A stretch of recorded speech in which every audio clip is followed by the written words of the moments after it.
So we are on YouTube, just so you're aware. We are being recorded. This goes back and we use that one. Does it actually stretch across to the middle?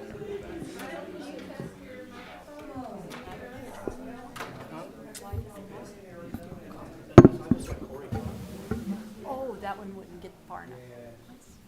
Hey, Charlene.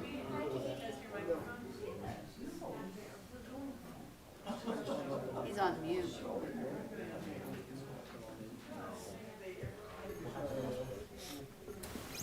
I've always wanted to ask, and I always forget until the meeting starts, why do the birds face yonder on these flags?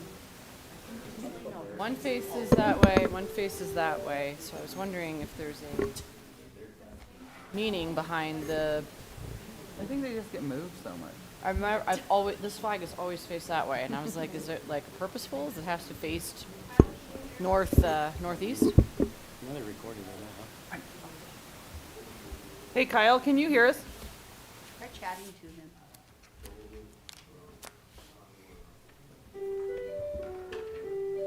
You did. Testing.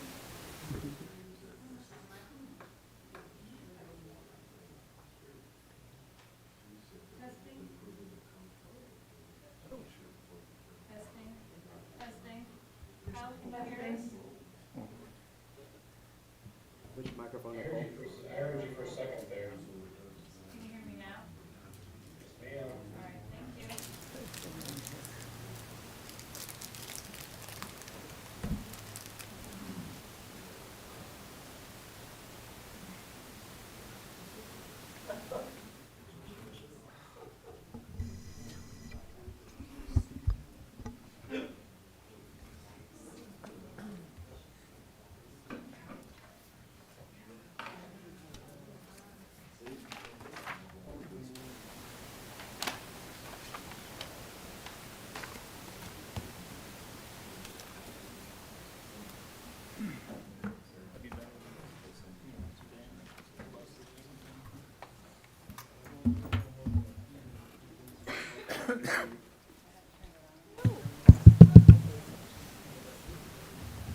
Mother of grand dogs.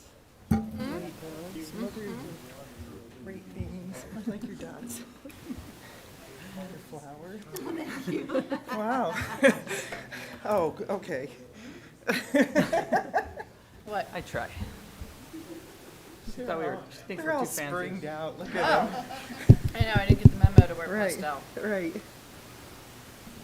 Tis the season. You're lucky I Here got it is. sleeves underneath this vest right now.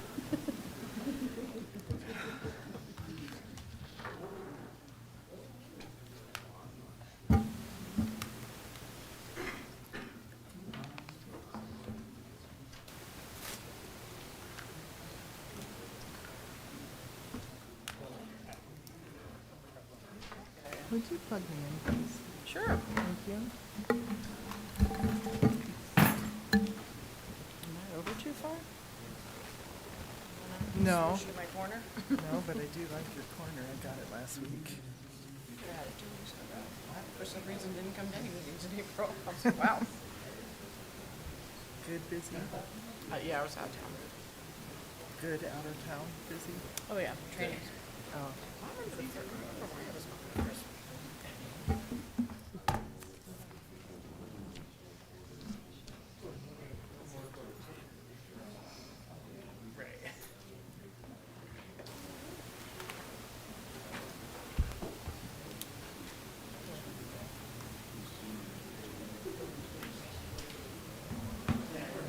Oh.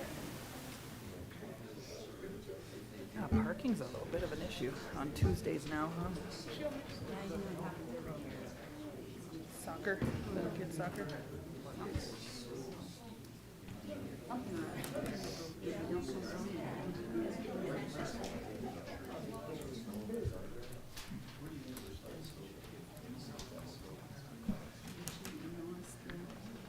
That big old packet. I don't think so, but it was just, there was just one update, and I think she's given it. Yeah, she said, I mean, the following changes, blah, blah, blah.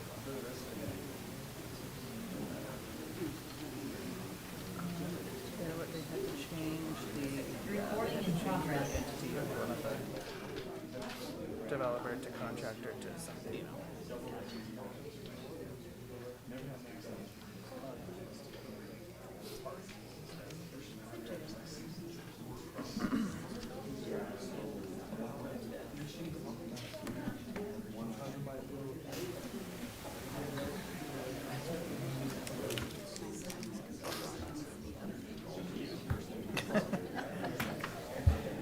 Yep. Did I tell you that happened to me the night I got sworn in? My first meeting, and it like took 2 hours. I had to use Matt's office computer. Oh, no. Yeah. You had what? I had to use a different computer, and I was so stressed out. Yeah. I'm gonna give everybody just. There's parking issues, I guess. So Yes. just wait 1 more minute here.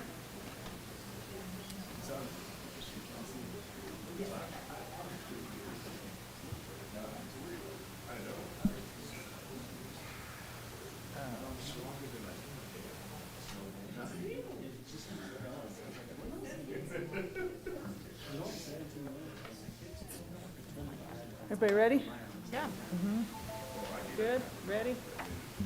Tom, you ready? All right, the time is now 6:31. I will call this meeting to order dated Tuesday, May 2nd, 2023. Roll call, please. Trustee Cesaro, Yeah, here? Trustee Hartz, Here. Trustee Moreland, Here. Trustee Ah, Here. Trustee Wolf, Here. Mayor Tarkington. Here. All right, everybody would please rise for the Pledge of Allegiance.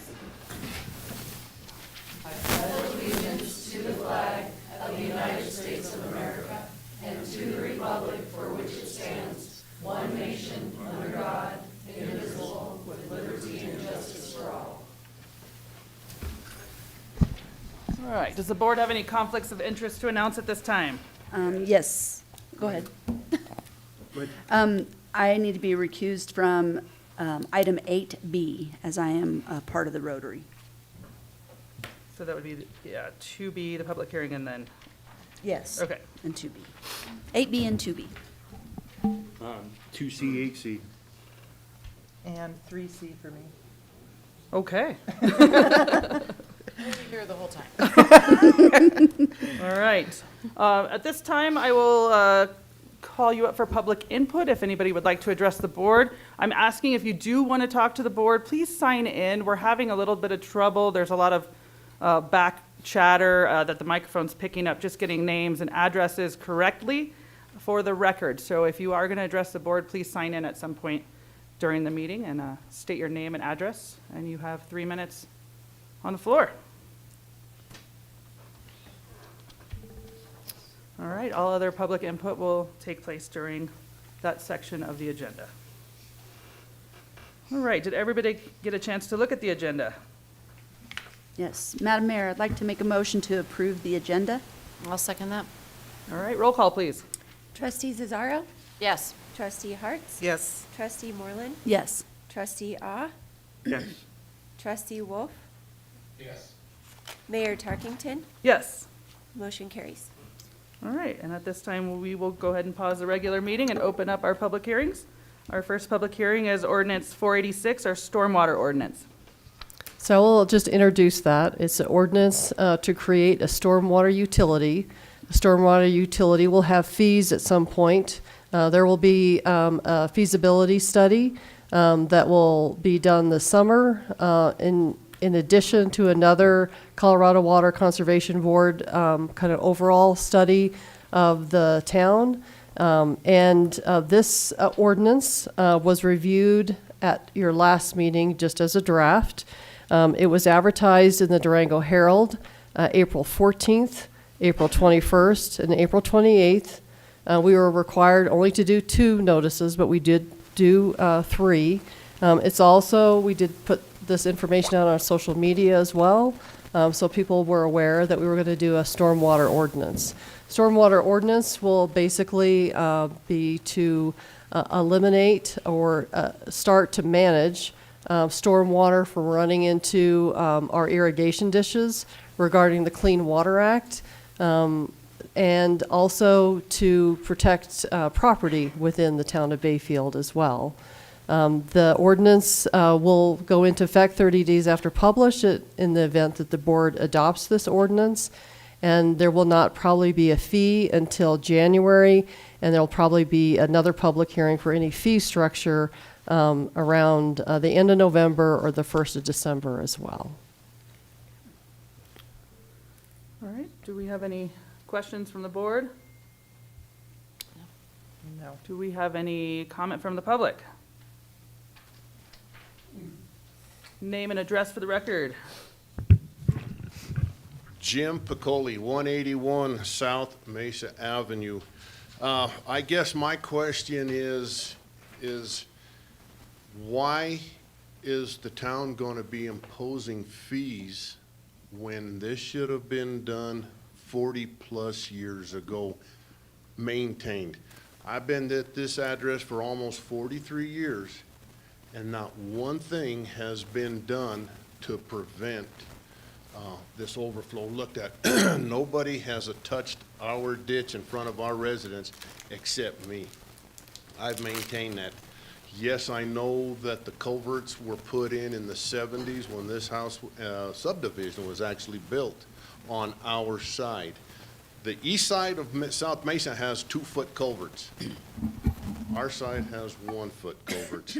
And half of them or more are at least 3/4 filled with dirt, debris, grass. It should not have gotten to that point. All I can say is that it should not fall on the homeowners to correct something that should have been taken care of by the town in the years past. Thank you. We'll see if anybody else has comment, and then perhaps staff can follow up with you.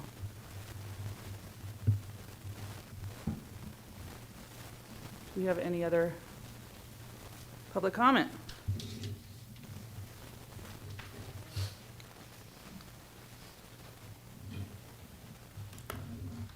Paul Black, 311 County Road 501. Just gonna reference for the Schroeder Ditch Company and a couple other laterals. We know this has always been an issue with stormwater and stuff for many, many years, and I do appreciate the town starting to look at it and kind of get some ideas on how we can fix this system that we don't actually even have. So we appreciate you guys working forward on it and looking at it, and hopefully we can kind of get a good idea of how to resolve it. So thank you. Thank you.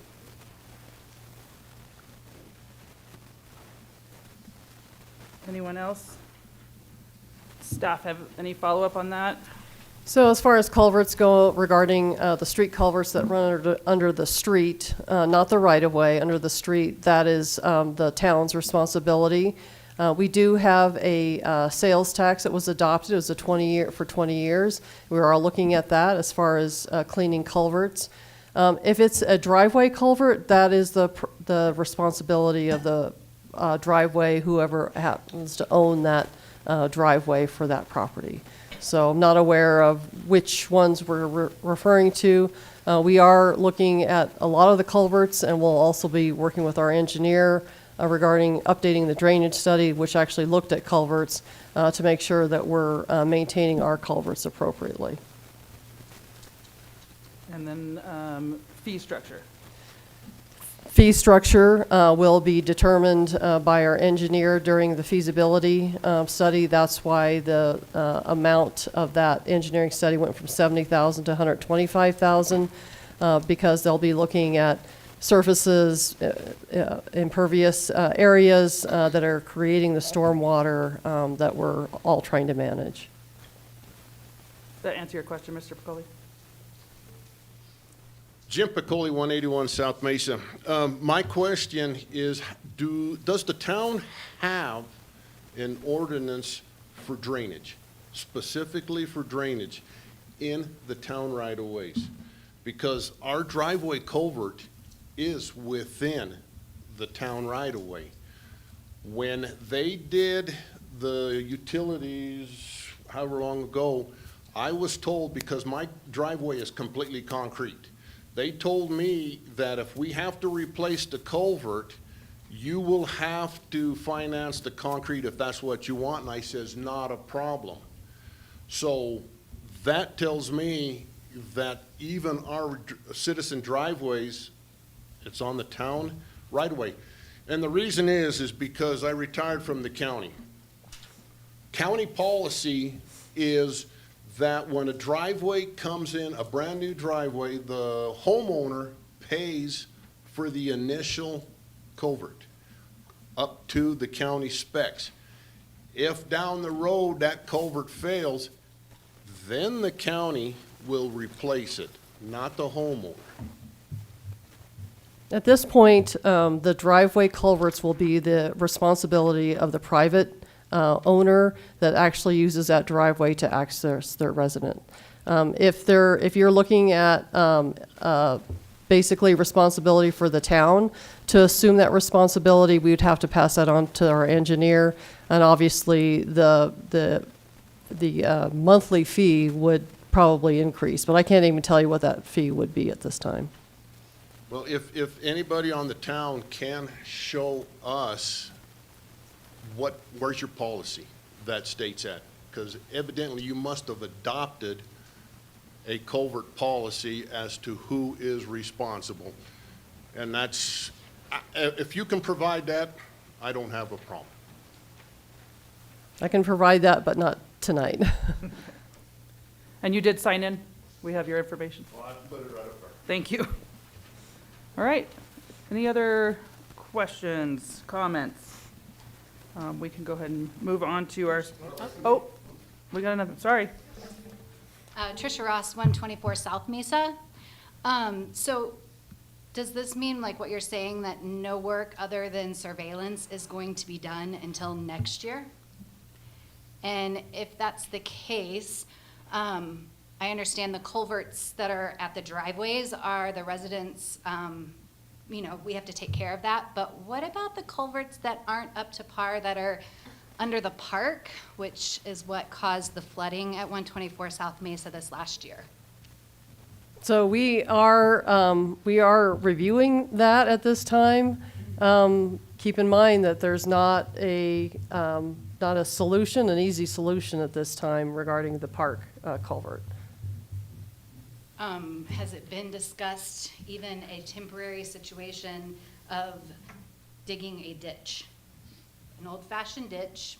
I know people say that then water and there's a park, et cetera, but we've got parks and we've got ditches that kids play in all over the place, and this wouldn't be a ditch that would be to hold water unless there was storm water coming through at the time, unlike the ditches by the park at Pine, over here by the... So I do recall, I mean, this has been a couple months ago, we had discussions with the engineer opening up the ditch and not looking at all the downstream culverts could only increase the problem. So at this point, we don't necessarily have funding to actually fund stormwater. And that is one of those very complex situations that we went to the board and decided that we had to have a stormwater ordinance to at least start to figure out how to manage that and have a code regarding that. Okay. We'll move on to our second hearing, our special event liquor license for the Pine River Valley Rotary Club for 4-H. Sorry, Brenna.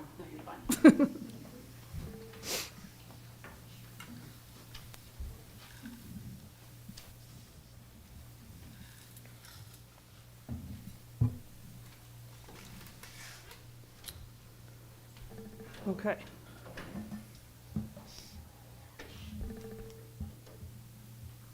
I don't have anything on, other than the fact that this would be for 4th of July. They'll also be asking to lease that spot at no cost to the Rotary.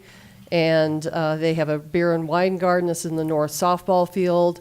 That's the way we did it last year. It's gonna not, I think historically it has been out in Joe Stevenson Park, basically in the soccer field, but it has worked really well in that north softball field because it can be fenced. It's already pre-fenced for softball. So this is the requirement that we have a public hearing for this special event liquor license, and we have a letter from the town clerk regarding using the actual park. I mean, I think it went well. I think there was a couple comments on maybe a little ease of access on that one dugout gate. Yeah. And I think that's just a discussion on having somebody keep an eye on Yeah, that. and I'm sorry, I don't have any Rotary members here, so you can continue this if you prefer. No, I mean, I think I think it was well understood, so I think as long as they keep an So eye on the that. dugouts are accessible or not accessible? Yeah, people started coming in through that gate, and I think we just have them lock the gate. I think it's the easiest. There should be locks on all gates except for one. Right. That's entrance and exit. But yeah, So- there was one that was not locked last year. Okay, thank you. All right, any other comment from the board? Do we have any public comment from the audience? Okay. Easy enough, we will let Brenna come back in. Tom, you can go.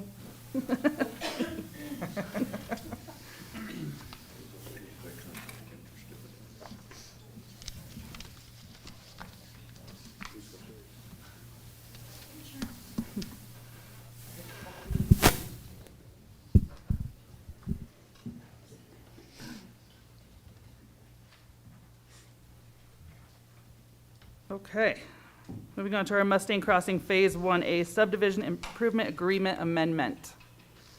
Yes, so good evening, Board of Trustees. I'm Nicole Killian, Director of Community Development.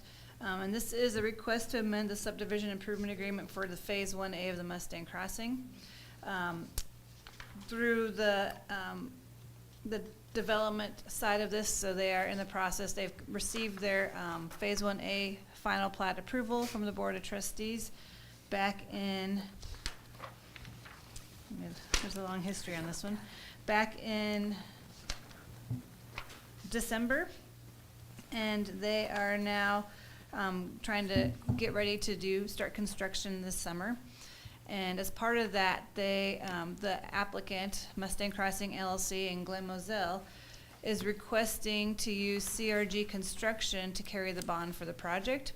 And in order to meet the town's requirements of the developer being required to put up that bond, CRG Construction did need to become a member of the Mustang Crossing LLC as a 1% membership and need to be added to the subdivision improvement agreement so that they actually also have responsibilities to the town in terms of providing those public improvements under that bond. And so originally, we were calling CRG a development partner as well as Mustang Crossing LLC, Glen Moselle.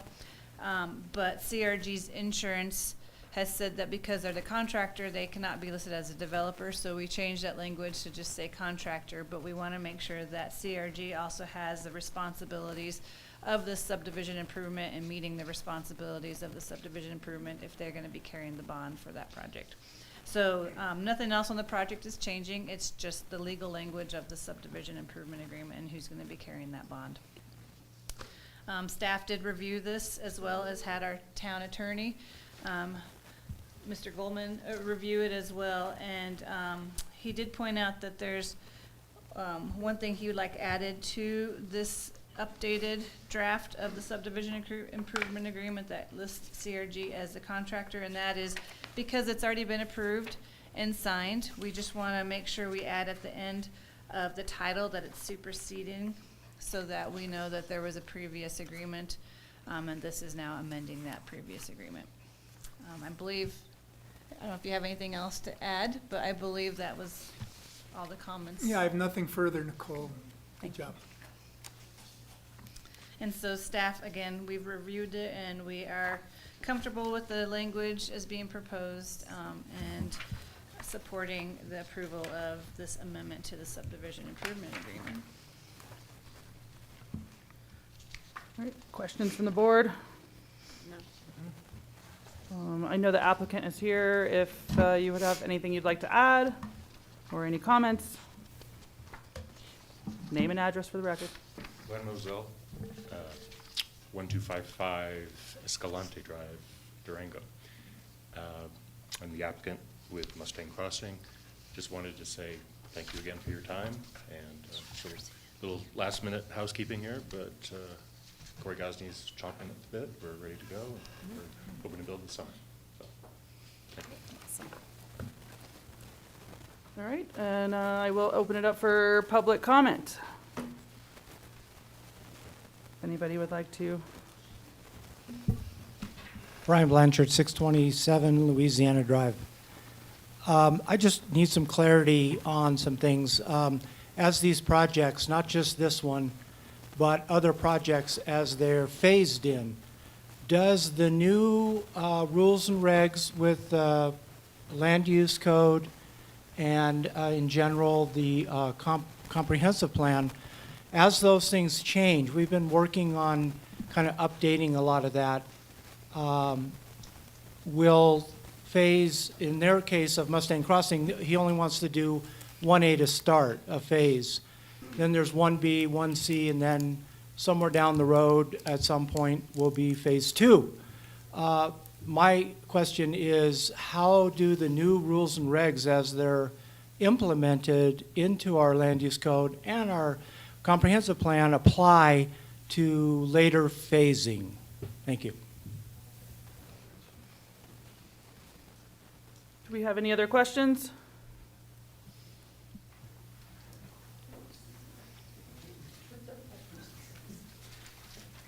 Good evening, Kat Katzos, 525 Dove Ranch Road.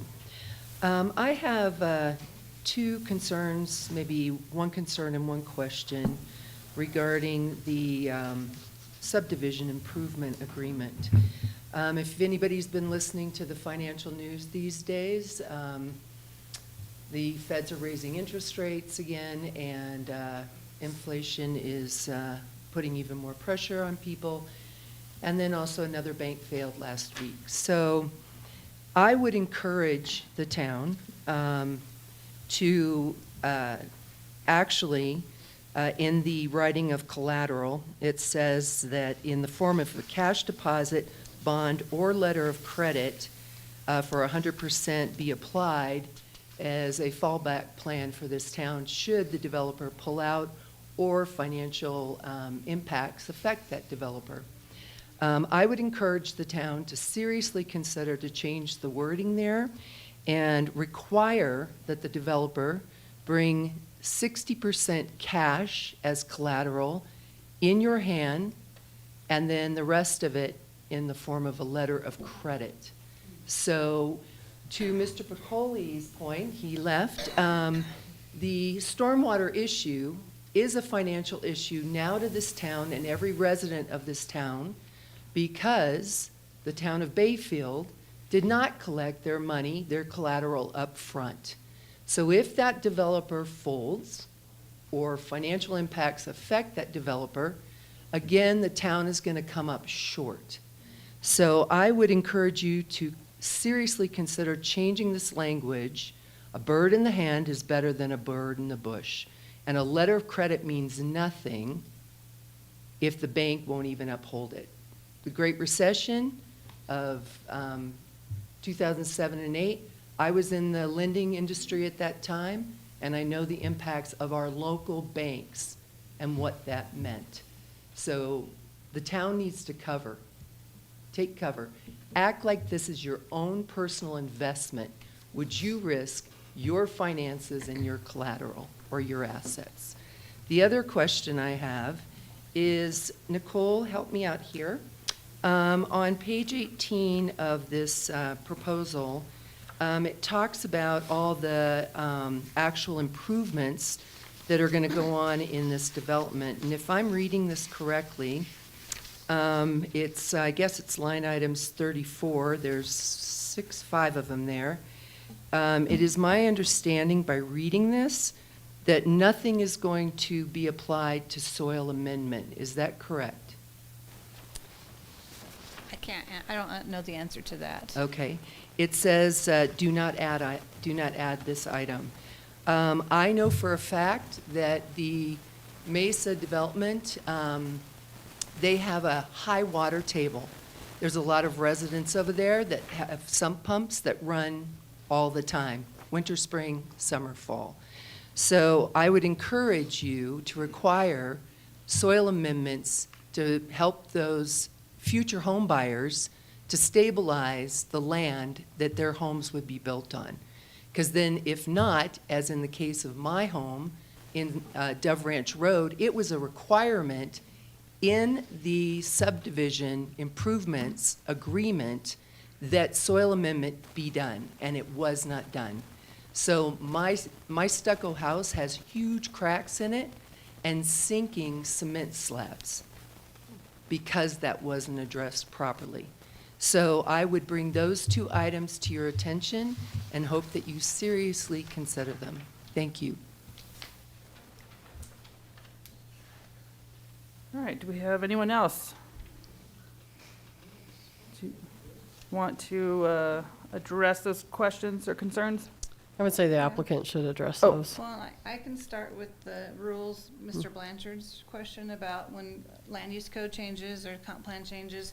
And so it's really based on where they're at in their process, because Colorado state statutes has a vesting period for a site-specific development plan. And so when they come in, they get their preliminary plan, as Mr. Moselle has done the preliminary plan for the entire project, and now he's just phasing the final plan. So he's got a vesting of the site-specific development plan, which is a Colorado state statute. So if we change codes, we can't apply them to a project like that.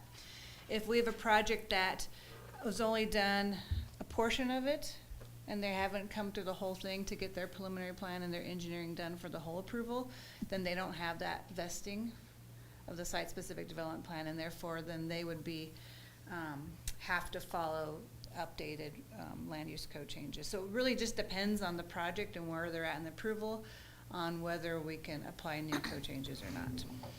So, did I hear you right? Can you go? Do you have to, sorry. Ryan Blanchard, 627 Louisiana Drive. So are you saying that they cannot be held to the new standards because of how they've presented the project? It's not how they present the project, it's where they're at in the approval process, because there's multiple steps in some projects. And so if you get to that preliminary plan where you've done the site plan, you've done the engineering, you have your approval, that's considered a site-specific development plan under state statutes, and therefore you're vested with that plan. So as long as your final plans, your phased final plans meet that approved plan, you're vested under the current standards. Even But if you're not to that preliminary plan stage yet, and you're just like conceptual and you don't have that approved site-specific development plan, then if codes change, then you're subject to the new codes if you haven't locked in that approval yet. So it's based on where you're at with your approval process. even though a developer, not just them, but a developer would present a project to the town, and in a grandiose kind of way, that this is their hope and dreams. But then as time goes on, that changes dramatically, whether it's phasing or amendments or timelines, because this project, I know it's been in the works, but at what point do they have to then conform to new rules and regs that we know are good for the town? You're just saying that they don't have to do that in this case? Unless they make a major change to their plan that changes their preliminary. So say, for instance, phase 1A gets built. And then the rest of the phases, they want to make a change that makes them come back to the Planning Commission and the Board of Trustees for preliminary approval again. Then we can have them meet the new codes and standards that are in place at that time, because they're actually kind of starting back. And they're saying, we know we have a site-specific development plan approval, but we're asking to change that, and therefore, you know, they would meet our new codes requirements. So again, it's based on where they're at in that approval process, and if they have an approved site-specific development plan in place that meets state statutes. So there's timeframes on state statutes for those site-specific Right. development plans. And so, and I don't know if the town attorney has anything to add to that, because I know. 3 years Yeah, it's 3 years. From the date of application? from the date of the approval. Okay, so it's a long It's time. the vested rights. So I guess, I don't know, that to me is a little shaky, based on everything that we've seen over the years in the town and the developments that we have have to deal with now. I would just hope that Planning Commission and Board of Trustees really think about that as they look at these projects coming up, and how you're going to approve those and protect the town and its citizens. Thanks. And then, let me start with Ms. Katzo's request for 60% cash, and I'll just say right now, the land use code does spell out those options of cash, letter of credit, bond, and so if that's something the Board of Trustees wants to consider in the future, we do need to change the land use code. We can't just go and apply it to a project, because we're using the land use code to walk us through those steps, which is why they're amending their SIA today, because of the land use code. Having a contractor cover the bond did not meet our code without that contractor becoming part of a partnership in that development. And so that's why they're in front of you today. And so we would have to make some changes to our code if we want to require a certain level of collateral moving forward. So if I could add on to that, the SIA as drafted and for your consideration today calls for 100% of the estimate and a 15% contingency. And our expectation is that there will be a bond furnished, and we have yet to review that bond for sufficiency. We'll be looking at that to make sure that it is sufficient, so that in the event we need to call that bond, call the money on it because the project has been somehow unsuccessful, we want to make sure that we're not going to have any hiccups. And then there was, And then that last question, I would like the developer to answer that, because this is based on an engineering cost estimate, which they had to use their geotech report to create. And so I don't know if that's just covered under another line item, or if the developer even has an answer to that question. If you can, but it was, sorry, I'm not that old. But no, it's small. It's very small.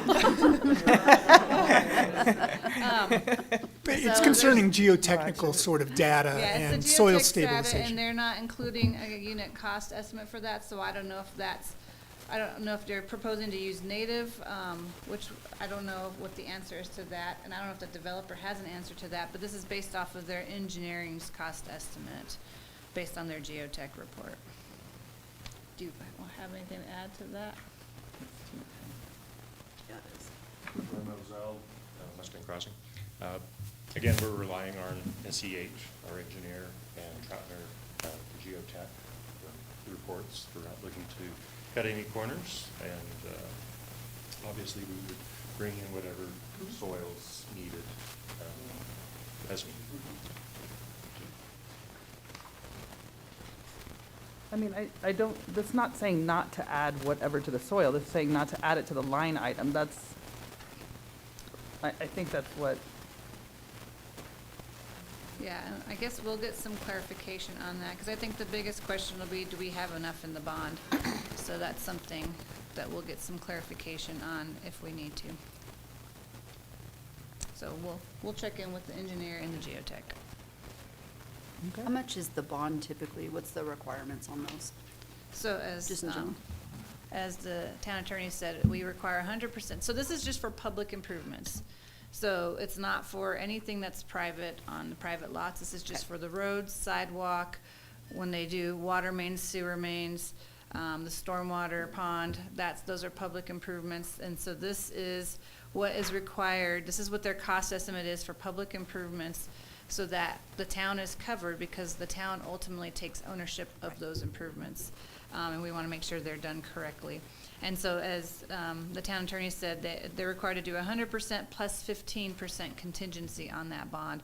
We also have language in there, though, that if there's ever any determination that the bond is, as they're working and the bond is not determined to be enough, then we do go back to the developer, in this case also the contractor, and work with them on increasing that bond if we see things are changing in the field and they're going to need to bond for more money. So it's kind of fluid when we start bonding, because it's possible that there's changes that need to happen as they get on the site and on the property. But it sounds like for the most part, we're covered. Yeah, so their bond would have to be $1 million plus 15% contingency. Perfect. So the other question brought up regarding the home itself, that's the private property owner's responsibility if they're looking at soil amendments. Yes, so so this is again just for public improvements, and so then when someone's developing the lot, it's the builder who actually starts that process, and if the geotech's pointing out that there's certain areas on a property that need to have special attention, then those builders have to meet those requirements of the geotech report as they pull the building permit and do the building construction. So that again is a separate piece than the public improvements that are in front of you tonight.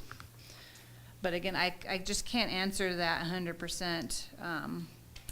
If it's, and I don't know if Jeremy has any thoughts on it too, or no, you don't have to. No, okay.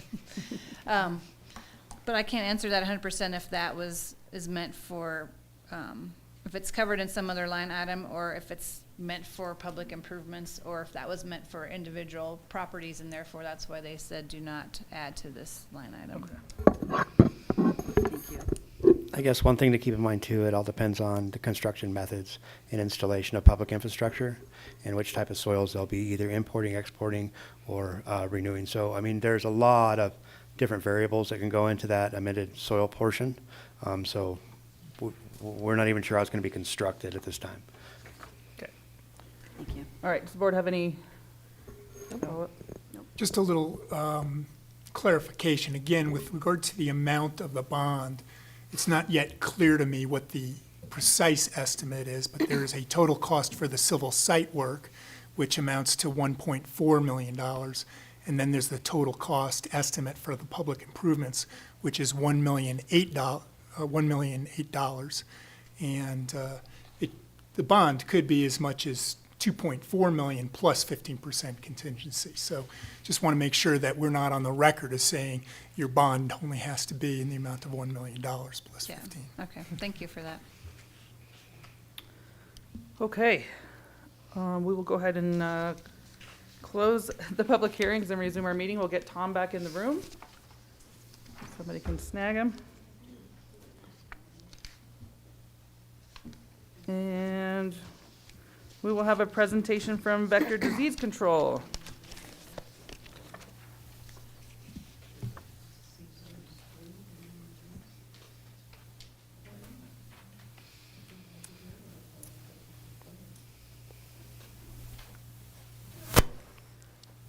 Hello. Hi. My name is Rhiannon Tenner. I'm the contract supervisor for the mosquito control in Bayfield. I want to, sorry, I don't like speaking in public a lot, so this is taking me a minute. I just want to explain to the trustees and the residents that are here why there's an IPM program. We have an IPM program. This is to control the mosquito larvae before it hatches into adults, before I have to spray. I understand a lot of people don't like the spraying. I don't like to have to do it either. But I cannot do that without the okay from the landowners. This will help me control the adult population if I get landowners' approval to go on their property to treat their water or check their water. And, sorry, I'm so nervous. I've never had to do this before in all the years I've done this, so excuse me. I just want to have any questions, like you guys ask me questions, and I can send and answer whatever is needed. The public doesn't understand what I do. So, definitely help me. yeah, so great job. Brianna is with Vector Disease Control, and the town actually has a contract, had a contract for mosquito control basically in the south part of Bayfield around the primary school, Mars, Los Pinos, and that area there. A couple of years ago, we increased it to all of town. Rhiannon has provided basically the report. We got that in, I think, January or February, and we asked her to come here and answer questions, because I think what happens is that, well, why I have a mosquito problem, and the goal is to basically they're looking for the Culex mosquito that carries. Vectors, West Nile. Yes, West Nile. And so in that, the town, it's almost $21,000 that we have a contract for 2023. That covers all of town, but it doesn't cover every mosquito. Right. And I think that you've been very good about, if there's other ranch property, farm property, property that gets swampy, she's been really good about, if the landowner is interested in having some disease control or mosquito control on their property, but she has to get their permission basically to treat any ponds or anything else. For a while, we thought Mesa Meadows detention pond was a problem, and we found out it was further south, and so she's really good at detecting that. Yeah. And then, of course, in the spray, we try to get the information out. We've been really good about giving us about 24 hours. We put it on Facebook. We try to get it out on social media. So when there is going to be a spray, and then you'll notice the traps around town as well. And I think that's probably the key to the, if it's the Culex that is harmful to humans and can cause death. I mean, West Nile can cause death. There was a couple last year. I'm sorry, can't remember how many. So anyway, this is one fee that is charged on utility bills. So we do collect, it's like $1.35 for mosquito spray throughout the year. And we have not had any pushback on collecting that. But when I do get pushback is when there's too many mosquitoes. Right. And, Rhiannon has been very good about giving her phone number out, text her, leave a message. She's really out on the road and can't always answer a phone. She's been really good about, hey, well, I'll check that area out. But I know that the board wanted her to come back and, get more information about mosquito control in town and, what other programs we could get involved in. So I don't want to take your presentation, but. No, it's fine. Rhiannon, I get asked this a lot. If someone is trying to grow an organic garden in their yard or whatever, and they don't want the spraying, what's the best avenue to? Just to call, text, email me, and let me know the address, and I will do my best to stay away from that. Okay. I'm actually meeting with someone that has beehives Gotcha. that, doesn't want to be sprayed, and I totally understand that. My son-in-law, he's a beekeeper, so I get that. No one wants to be sprayed, that's fine, unless it's a public nuisance or it's like immediate reaction, emergency, I stay away from it. I have no problem checking any property out as long as I'm notified and I'm given the address. And like I said, I don't have any problem answering phone calls, emails, texts, or anything like that. And I have no problem, showing the public or anything what I use. I actually brought some stuff that I treat the water with, if you guys would like to see it. Yeah, if you've got it here, let's. And real quick, while she's doing that, for those who want to find her contact information, if you go to our new website, bayfieldgov.org, go under Community at the top, and you go down to Regional Services, and it has a lot of our regional services, and vector diseases at the bottom with the number. To start with, to treat the water. It's In case anyone wants it. Huh. Everything we use is environmentally friendly. Even the oil, I can So use any of the oil. standing water around town, all of Yes, that, if that's. I treat it, this is what I treat it with. And Gotcha. it doesn't harm need some of livestock, that in my anything like that. Now, do you only treat ponds? I mean, any culverts or any kind of, Any standing water I treat. okay, If there's I need some in my mosquito larvae backyard. present, then I'll be calling you.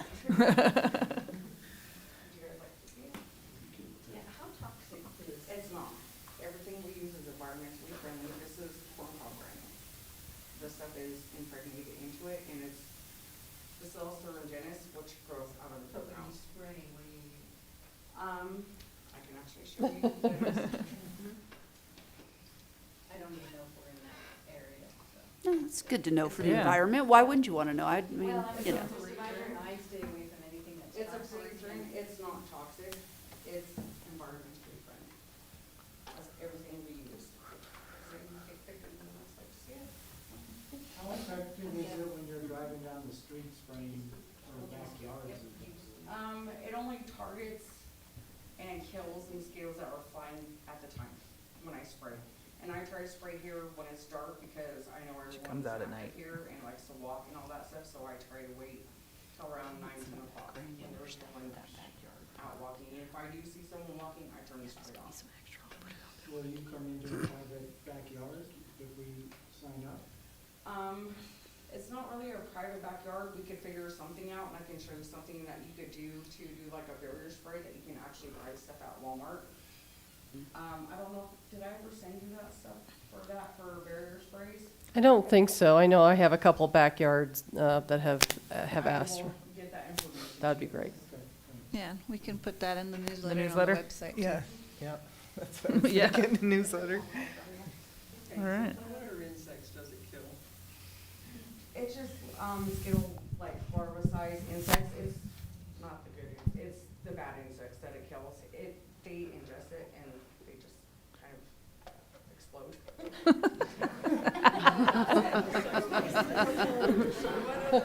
So anything that would eat that corn is gonna Just die, the small ones. It's not, it mostly targets the mosquito larvae. right? It doesn't affect good ones. I mean, I don't know what you consider good, Well, but, yeah, what do you consider good, what do you consider a bad insect? I mean, It's a poison, right? it's not a poison, it's from the soil. It's called Bacillus thuringiensis, and it's from the soil. BT? It's BT. BTI. Isn't that what is in corn? Yeah. I mean, yeah, the BT corn. Mm-hmm. Wait a minute, this is a loop here. This is GMO corn. So- The corn itself is an insecticide because it's got the BT in it. So the corn becomes an insecticide, the corn plant. And that's it. Huh. And all the MSDS and labels I send to the board, and you can always email me or anything, and I can send you that as well. Interesting, thank you. You're welcome. Rhiannon, I appreciate you coming out. I think we're probably expecting another rainy season, so we'll start getting all the It's gonna be a questions busy and concerns and season, all so- that filing in, but I appreciate you being so available Yeah. by text or email. And I will get some more cards to you, and again, it should be on the website. So anybody, you just. What's the website? It's VDCI, Vector Disease Control, so VDCI. Just Google it. It will come up. Here, actually, I'll just give you my personal email. It's R Tanner, so R Tanner, all lowercase. T-A-N-N-E-R? Mm-hmm. Dot VDCI net. R Tanner at VDCI.net.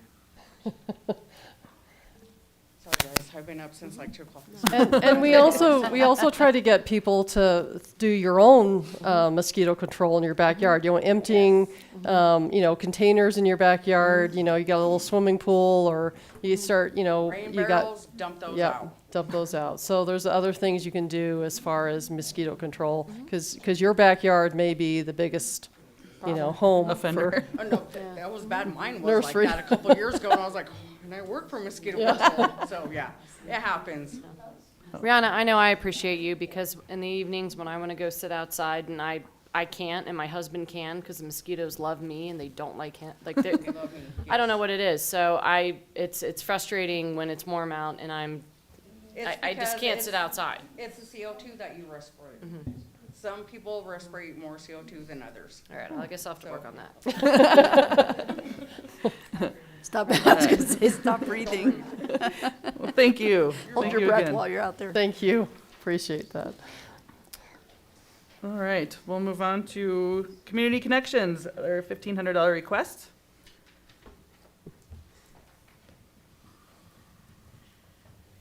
Hi, my name is Sarah Kahn. I am the acting board president for Community Connections the past 4 years and was just wanting to throw a couple of numbers and info out for you guys, and just thank you for considering the request for continued support and our partnership with all of you. Community Connections is a nonprofit organization that was founded in 1985 that is dedicated to the mission of creating opportunities for children and adults with intellectual and developmental disabilities to lead healthy and fulfilling lives. We envision Southwest Colorado as a place where all people with disabilities have the same opportunities as other community members and can experience a true sense of belonging. We provide services such as adult residential services, supported living services, family support, early intervention, children's waiver programs, and single entry point. In our relationship with Bayfield, we have been very happy in the past fiscal year to serve 110 Bayfield residents with disabilities. In those individuals, we've had 29 infants, toddlers, and children with developmental delays or disabilities receive early intervention therapy, financial and case management support, and targeted services to 7 families to prevent the need for costly and distressing out-of-home foster care, community-based services ranging from vocational support to help with maintaining a home and management of money for 3 adults with very significant intellectual disabilities, and 365-day-a-year, 24/7 services for 3 adults with significant disabilities, such as providing feeding and bathing support, with single entry point programs, case management, care planning, and resource referrals for 68 Health First Colorado members to safely remain in their homes and communities as long as possible. In this current fiscal year that we're going into, we look forward to expanding our transportation services to provide support for those individuals and also early intervention assessments. As of June 1st of 2022, Community Connections took over assessments of children birth to 3 to determine eligibility for early intervention services. We, now more than ever, with the town of Bayfield, really appreciate your support, as we are the only individuals to provide this level of care for people with disabilities. And we appreciate any sort of consideration for the grant of $1,500 towards our cause and our purpose for supporting our community. So just wanted to say thank you for considering that and answer any questions that people may have. And just be here. And thank you also to the mosquito thing. Yeah. They love me too. So never touch my husband. Adore me. But yeah. So anyone have any questions? No, thanks for the stats on that. Yes. So I'm just curious, board, what are your thoughts, feelings? According to our resolution, we did have available funds. We have 2 $1,500 nonprofit amounts that have not been claimed. We're almost halfway through the year, so just. Well, I think it's a great organization to do that. We have budgeted already, and I can't see any reason why not. They're the first applicant, besides Pine River Shares, today. First applicants to ask for anything this year, so I don't know, I think it's a great opportunity for us to contribute to them. They do a lot. Thank you. And I do appreciate Community Connections doing it at this time of the year, because sometimes budget year just gets we're so overwhelmed. So it's really great to really get good information. Kind of, you're almost by yourself as far as that ask, so appreciate that. Then I would entertain a motion from the board. I'd like to make a motion to approve the request for $1,500 to Community Connections. I'll second that. All right, any further discussion? Roll call. Trustee Zazzaro? Yes. Trustee Harts? Yes. Trustee Moreland? Yes. Trustee Ah? Yay. Mayor Tarkington? Yes. Trustee Wolf? Yes. Motion carries. All right. Thank you so much. Thank you for We being really here. appreciate it. Thank you for coming to see us. All right, Pine River Shares, you're up. My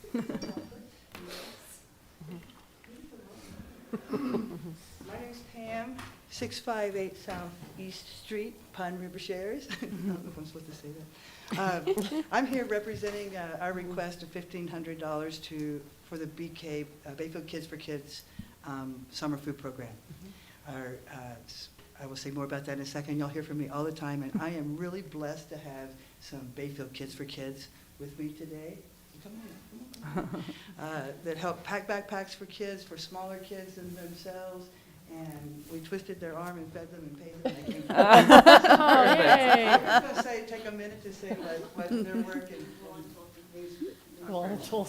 That's the way the world works. Hi, my name is Tatum Millward. I am a student at Wolverine Academy. My address is 1381 Bear Creek Road. What I really like about working with Pine River Shares is the fact that I get to help them give back to the community. Pine River Shares is literally built on the foundation and the moral of giving back to the community by packing bags of food for kids in the community. And I really like helping out with that because I love helping people. I especially love working with children. I actually do an internship up at the tree house. So just working with Pine River Shares is very enlightening. We're helping give back to the community. Thank you. Good job. Good evening. I'm Serafina Chaki, and Wolverine Academy student, and I like Pine River Shares because they do a great job managing the dome, the greenhouse garden, and they're I don't know. It's just nice to be a part of that and to know that they're getting into natural foods and helping in that way. Yeah. Awesome. Great, thank you. Thank you. Hi, my name's Nota. I am also a Wolverine Academy student.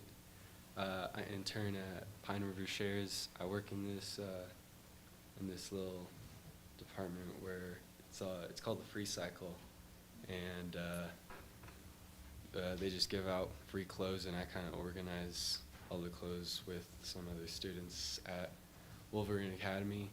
And I see a lot of people walking in there, and I also internship with Paul sometimes in the food room, and I see a lot of people walking in, and I see a lot of people that kind of rely on Pine River Shares, and I don't know, it's really cool to be a part of that, and I think Pine River Shares is pretty important to the community, in my opinion.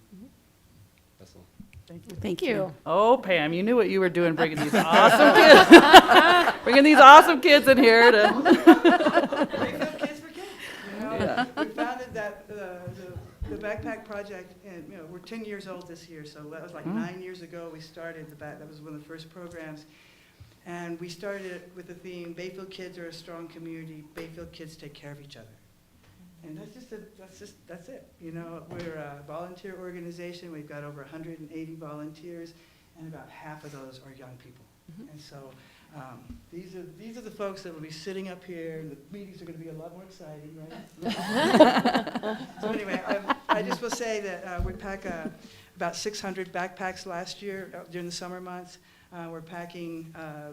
The numbers are just going up. So when cost of living goes up, the food numbers go up. Yeah, I bet. So we're looking at packing between 600 and 800 a week, and each backpack will be kid-friendly snacks, you know, like the microwavable things or ramen or those kinds of things, but mostly healthy snacks.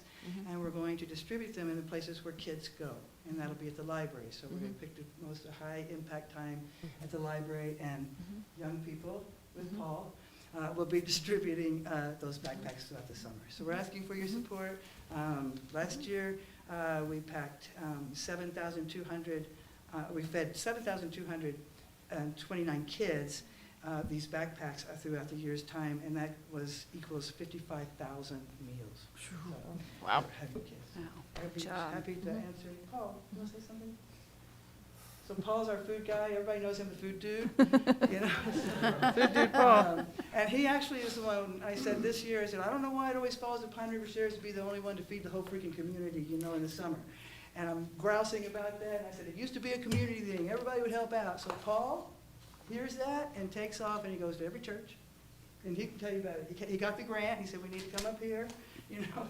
So this is Paul. Okay, just quickly. I live at 1761 Bayfield Parkway. It's the trailer with the happy face in it. You probably have driven by it. One of the important things for me, now I'm getting emotional, of course, is work. I'm 60 years older than these kids. And somehow the pan-generational thing works for all of us. The other day, I thought it was a talking football. A kid came up to me, he was about this tall, and said, "Man," and I thought, what is this about? And he said, "Thank you for the food." And that did it, there it is. Okay, that's all. So I would like to remind everybody that spoke, if you don't mind just leaving your name and address on that list in the back, just so we make sure that we get the names correct. I would really appreciate it. Anybody else want to say anything? Any questions, any comments? No, I think we're very well aware of what you do for this community, Yes. and I don't know if we even need to No. debate Mayor, about it. I'd like to make a motion to approve the $1,500 request for Pine River Shares. And I'll second that. All right, roll call, please. Trustee Cesaro? Yes. Trustee Harts? Sorry. Trustee Moreland? Yes. Trustee Ah? Yay. Trustee Wolf? Yes. Mayor Tarkington? Yes. The motion carries. All right, thank you for coming in. Thank you Thank for spending time. Don't forget Thank to you for sign bringing in. the kids. That was great. Thank you. Okay. You all are welcome to stick around for this riveting meeting, or you can go ahead and get on with your night if you would like. You have to pay them extra. All right, did everybody get a chance to look at the minutes from April 18th, 2023? Yes, Madam Mayor, I'd like to make a motion to approve the April 18th regular meeting minutes presented by Deputy Clerk Amber Abdella. I'll second. All right, we have a motion and a second. Any further comment? Roll call. Trustee Cesaro? I abstain. Trustee Harts? Yes. Trustee Moreland? Yes. Trustee Ah? Yay. Trustee Wolf? Yes. Mayor Tarkington? Yes. The motion carries with one abstention. All right, moving on to our town manager report. Katie, would you like to highlight your Yes, report? so I attended the Colorado City and County Managers Association conference last week. I think the big topic that was on everybody's mind is housing, and also Senate Bill 23213. That is still up in the air as far as what amendments or preemptions or whatever is going to be. And I know that there was a hearing today. I think it's frustrating because they've taken things off, they've added things back in, they've got 17 new amendments. So I think that was. Is everybody getting those updates? Are you getting those CML updates? Mm-hmm. Yeah. They'll go to my junk for some We may know eventually, basically, where that falls. I think it was a good conference. It was, they had a record for attendance, so it was good to see people really back in person again. I want to say to our new staff, I really appreciate that they asked questions. I've always hated that. Well, that's the way we do it, or that's the way we used to do it. So we really have some new staff, and they're looking at things differently, and how to be more efficient, how to get things done in a better fashion. Some of that costs money, but that's why we come back to you when we see that there's a better way to do things. And sometimes it may cost you money to purchase certain software and certain applications, but on the other hand, it may save staff time as well. So there's a cost, could be a cost either way. Stone Security has started wiring a town hall. You'll notice some new boxes around. They're not active at this point for security, so we're looking forward to that. I just want to make sure that the Pine River Pine River Senior Citizens Board, they wanted to know why we were they were sending us the agenda, and I said, the reason we were sending us the agenda is because you started inviting trustees, and we need to make sure it was posted. So now they really don't want staff or their liaison now. So Carrie, I think, is doing a good job of having those discussions with them. And if there's any questions that they have, they'll just come back to us. So I don't know if you're offended at that. I got fired. Trustees I missed 2 meetings in a row, and then I'm out. You're out.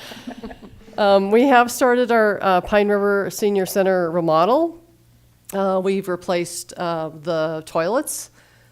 We are trying to be compliant with La Plata County's request for sealing or locking up the dishes, silverware, and coffee cups and cups that they use. So we did purchase some smaller cabinets, and we're waiting for a bigger 48-inch cabinet to come in, and then we'll move those smaller cabinets to another location. But they did want them locked up so they're not used by any other use at the center.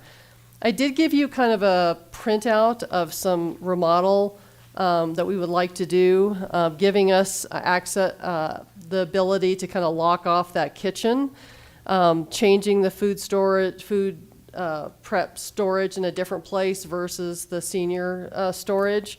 So I just want to make sure that you don't have any, we'd have to get an architect to do this. It is a commercial building. Want to make sure you don't have any concerns about this.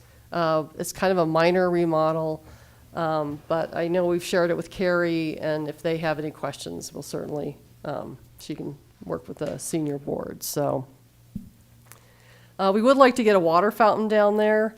So just a couple other things, but we're staying within budget so far. So anyway, I know the toilets were a nice change. I did attach the bean ditch letter that I sent back to the bean ditch and to the bean ditch users that sent that to us. We don't have any engineered knowledge that headgate is creating any loss of water. In fact, when we did do the research, actually our engineer was out there too. He got to walk the ditch. Our engineer and town attorney actually have both been out there.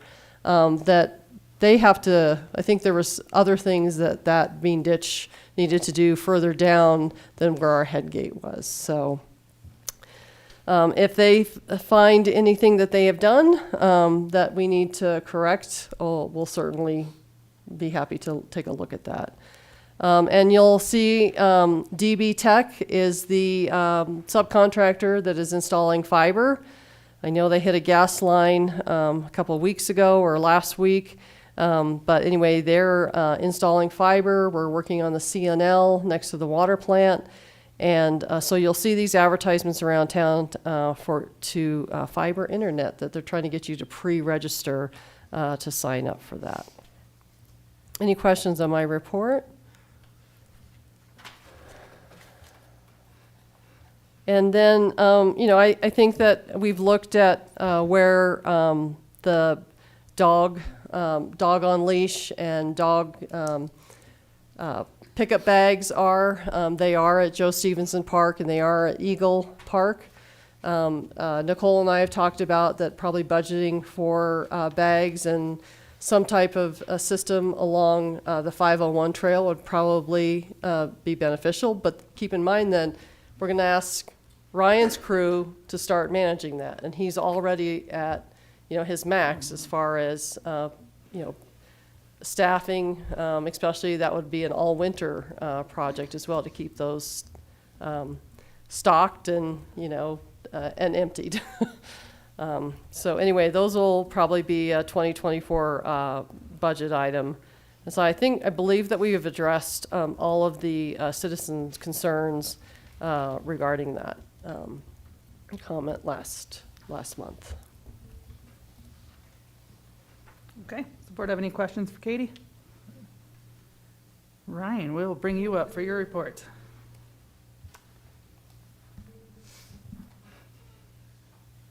Good evening, everyone. To give you a quick rundown on the Parks and Rec Department, our current programs, we finished up our adult volleyball season. We had 11 teams We ended up doing 2 tournaments at the end of the year for a co-ed and a rec tournament, and it was a really fun, competitive season. I think everybody had a good time. We had 11 teams compared to 7 last year. For our youth soccer, spring soccer, we have 285 kids this year versus 235 last spring. So things are definitely picking up, growing. We're already into our 3rd week, so that season will wrap up on May 20th. Andrea Carroll, our recreation coordinator, she started a adult group fitness class on April 10th out at Joe Stevenson Park when the weather permits. And last time I looked, we had 14 people signed up. So for a first-time class, it's doing really well. And then next, we'll be getting ready for adult softball in the summer. So we have registration open right now for our co-ed and men's leagues through May 14th, and the season will hopefully begin on May 22nd.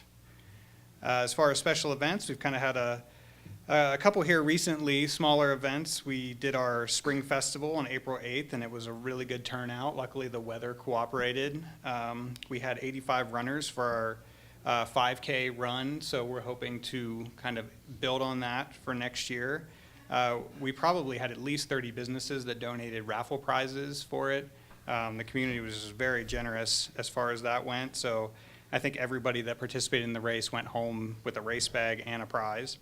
And then the kids had a great time with the Easter egg hunt. We handed out all 4,000 Easter eggs that the seniors stuffed for us.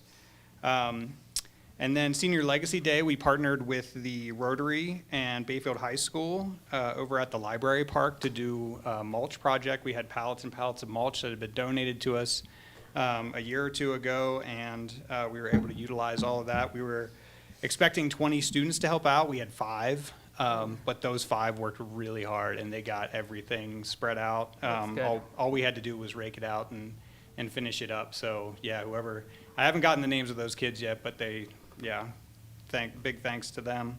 And then yesterday we did our Arbor Day event out at Lakeside Drive at the water treatment plant, which went fantastic. Thanks to Public Works for kind of setting it all up and being ready to go. And Bayfield Middle School class, Chris McSweeney brought her class down from the middle school, and the kids did great, had a good time. They all, I think, shoveled all their dirt into all the holes, which was pretty impressive. And then they all got to tour the water treatment plant, so that kind of added on to the event. So it was a really fun day.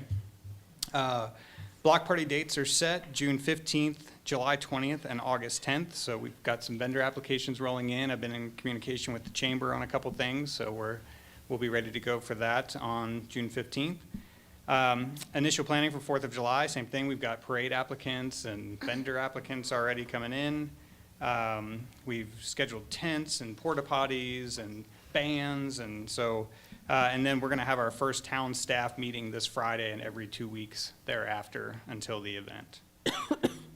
The Joe Stevenson Park design, the update on that, I'm just now this week starting to put together all of the public input. I think we had 368 survey responses, mostly online. We did hold an open house last Wednesday, had a few people show up, so I think we're learning that online really, people prefer that. It's just, it's much easier and less commitment.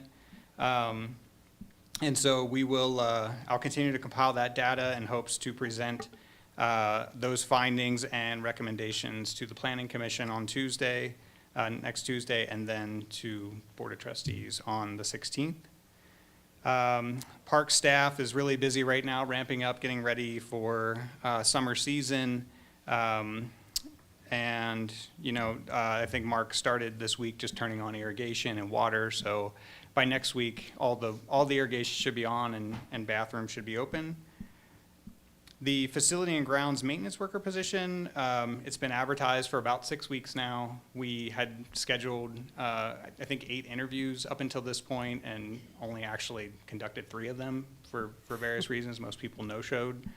And we sponsored the job on Indeed, so that picked up responses. We've been getting a lot of people out of the area, which makes it, that's always a consideration.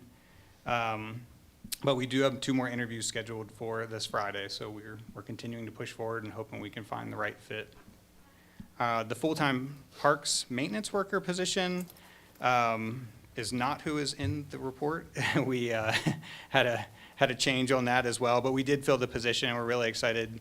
Ben Melanson is scheduled to start on Monday. He's the president of Pine River Youth Baseball, lives here in Mesa Meadows, so we're really excited to have Ben on board and get him going. And then I talked with Jeremy, and we talked with SGM about getting the engineering costs factored into the infrastructure for the restrooms over at Little Pine if we choose to do flushable toilets. So I hope to present that at our next board meeting, as well as some information about vault toilets as another option to consider for the board. The senior center, Katie kind of touched on the senior center. Things are going really well over there. Carrie's doing a fantastic job. The only note I had was that we did recently hire a fitness instructor for our senior center fitness class. There was a group that was meeting and was hoping to hire an instructor to kind of build on the class and expand it a little bit. So CJ Martin was hired. She was already instructing some senior classes at the county. So it seems to be going really well, and that's all I have. If you have any questions.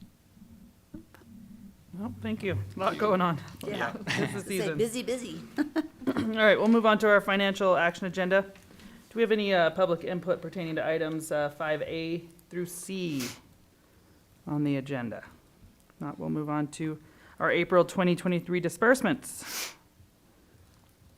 Do you have anything to add, or I don't have anything to add. These are our April disbursements. any questions from the board? I would entertain a motion to accept the April 2023 disbursements. Madam Mayor, I make a motion to accept the April 2023 disbursements. I'll second that. All right, we have a motion and a second. Roll call, please. Trustee Cesaro? Yes. Trustee Harts? Yes. Trustee Moreland? Yes. Trustee Ah? Do I need to abstain if I got a check from the town? Everybody gets the check that's up No, here. as a subcontractor. Oh. Are we talking about is it a good chunk of the entire It's amount like of? $220.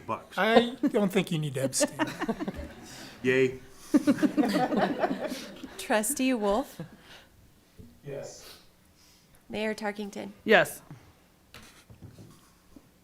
All right, moving on to our TBK Bank collateral. So I did get a letter from TBK Bank regarding collateralization.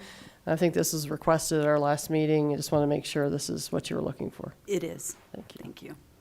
Any other questions or clarification on that? All right, Interfi. So Interfi, there's a lot of information in the packet about this. What it does is it puts a certain amount of money. Keep in mind, we just sent $3 million to Colorado Trust so we could get 4.75 interest instead of just having it sit around in a bank.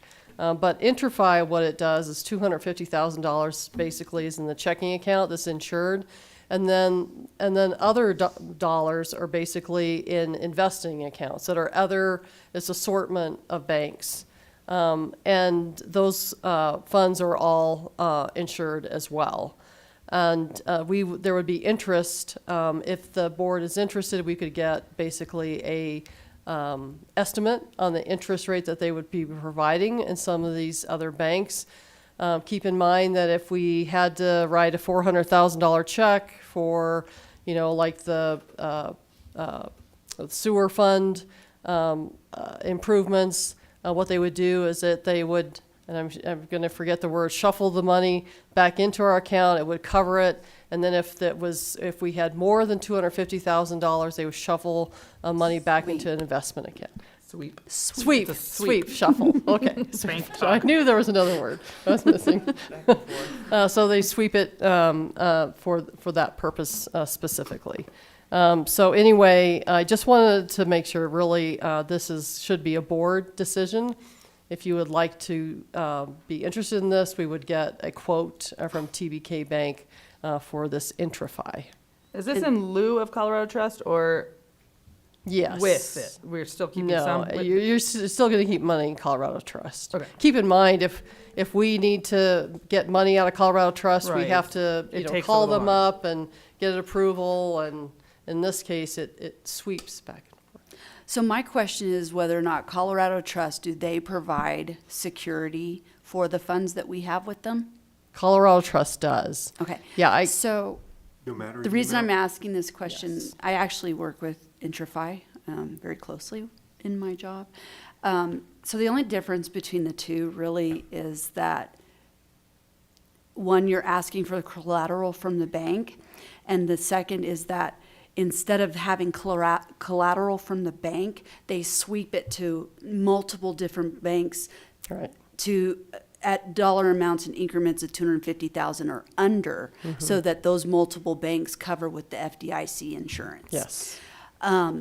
For our purposes, I mean, we're pretty covered because the banks have to have collateral and they're required for it. I just wanted proof last week because of the failures of other banks to make sure that we are set up and with the institution we're banking with to make sure that they have their ducks in a row because of what's happening.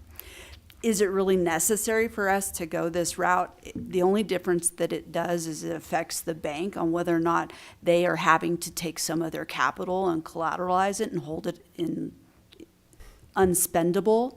This would allow them to free up monies so that they could then turn around and loan those funds. Yes. So it does help the bank that you're banking with on a level of if you're trying to help them stay afloat. Not that they're having trouble staying afloat, but it can help them in that manner.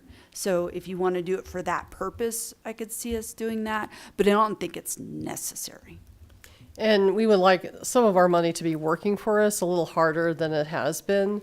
So I'm all for that. Yeah, currently right now we hold about $1 million in that bank, and so in other words, yeah, they're collateralizing all of that, and that $750,000 would be great if that money's working for us and not just sitting in a bank. Are you seeing the interest rates with So Intrify? Intrify doesn't necessarily set the interest rate. Your No. bank sets the interest That's rate. correct. So you can go to several different banks that are local and ask them which one would give you the best rate for that. Yeah. And that's what I would do, and ask them if they work with Intrify. Yeah. Because many banks with what's happening with the failures are turning towards this just to make sure that their customers that carry over $250,000 are covered. Right. I mean, what's the feeling on the board? Are you okay with? It's Go in- significant for the effort It can between the be. two? At $1 million and the percentage rate, if it's a higher rate somewhere else, Right. it can be significant. Currently, the $1 million is not interest-bearing at all. Oh, okay. A part of this would be, not the $250,000 that they would be, in TBK Bank, but the rest of it would be gaining interest. We were just looking at just the $3 million will net about almost $150,000 in 2023. So $750,000 may not net that much, but by the time we get going, but. Yeah. And what kind of interest rates are they offering? So they were going to quote it if I was send them a letter of interest, and I was very clear. I really felt that was a board decision. I don't want a surprise. Like, where's this money going? What is this program about? It's really got to be your decision to give me that authority. I don't see the harm in finding out what that interest would be. I mean, with rates increasing like they are right now, it's important for us to make sure that we're capitalizing on that and taking advantage of the best rate that we can. I mean, it's the public's money. If we can increase that to do more for our community, I want to do it. But it doesn't mean we have to. We could then, you can research and then come back and bring it to us and we can discuss it further. That's my So- opinion. Did I hear right? You didn't give a number for the interest? No, she hasn't. They will quote it. quote it if we send them a letter of interest, or Gotcha. We I have call to- them and say I'm interested. We have to give the blessing. Yeah, I have to say, we're interested, please give us Okay. a quote back. Okay. I didn't want them to do that, and you said, no. Mm-hmm. So, Okay. so would there be a motion in that effect? I'm sure that I could get that interest rate or a quote back by the 16th of May or before that time. So we could just give direction to have you look into the rates. So you would have to provide a letter of Tell interest. them that we're interested. Okay. Please quote it. And do you need a motion on that, or is that? I would we can- ask for a motion Okay. just to make sure that there's no opposition. I would entertain a motion to allow our town manager, Katie Sickles, to Submit submit a letter of interest. I'd like to make a motion to allow town manager Katie Sickles to submit a letter of interest to one or multiple institutions to inquire what interest rates would be utilizing Intrify. I'll second that. All right. Any further discussion? Roll call. Trustee Zazzaro? Yes. Trustee Harts? Yes. Trustee Moreland? Yes. Trustee Ah? Yay. Trustee Wolf? Yes. Mayor Tarkington? Yes. Motion carries. All right. Moving on to our Board of Trustees action agenda, our vacancy appointment. So I do have a letter of interest from Charlene Thomas, and we always have to verify that they're an eligible electorate for the town of Bayfield. Ms. Thomas resides at 523 Hickory Ridge, has been there since 2019. The records indicate that she is 18 years or older, and she is eligible to serve as a trustee in an appointed position. If not, you hold an election or start the election process. Oh, I mean, we like to just throw them to the wolves up here, so we.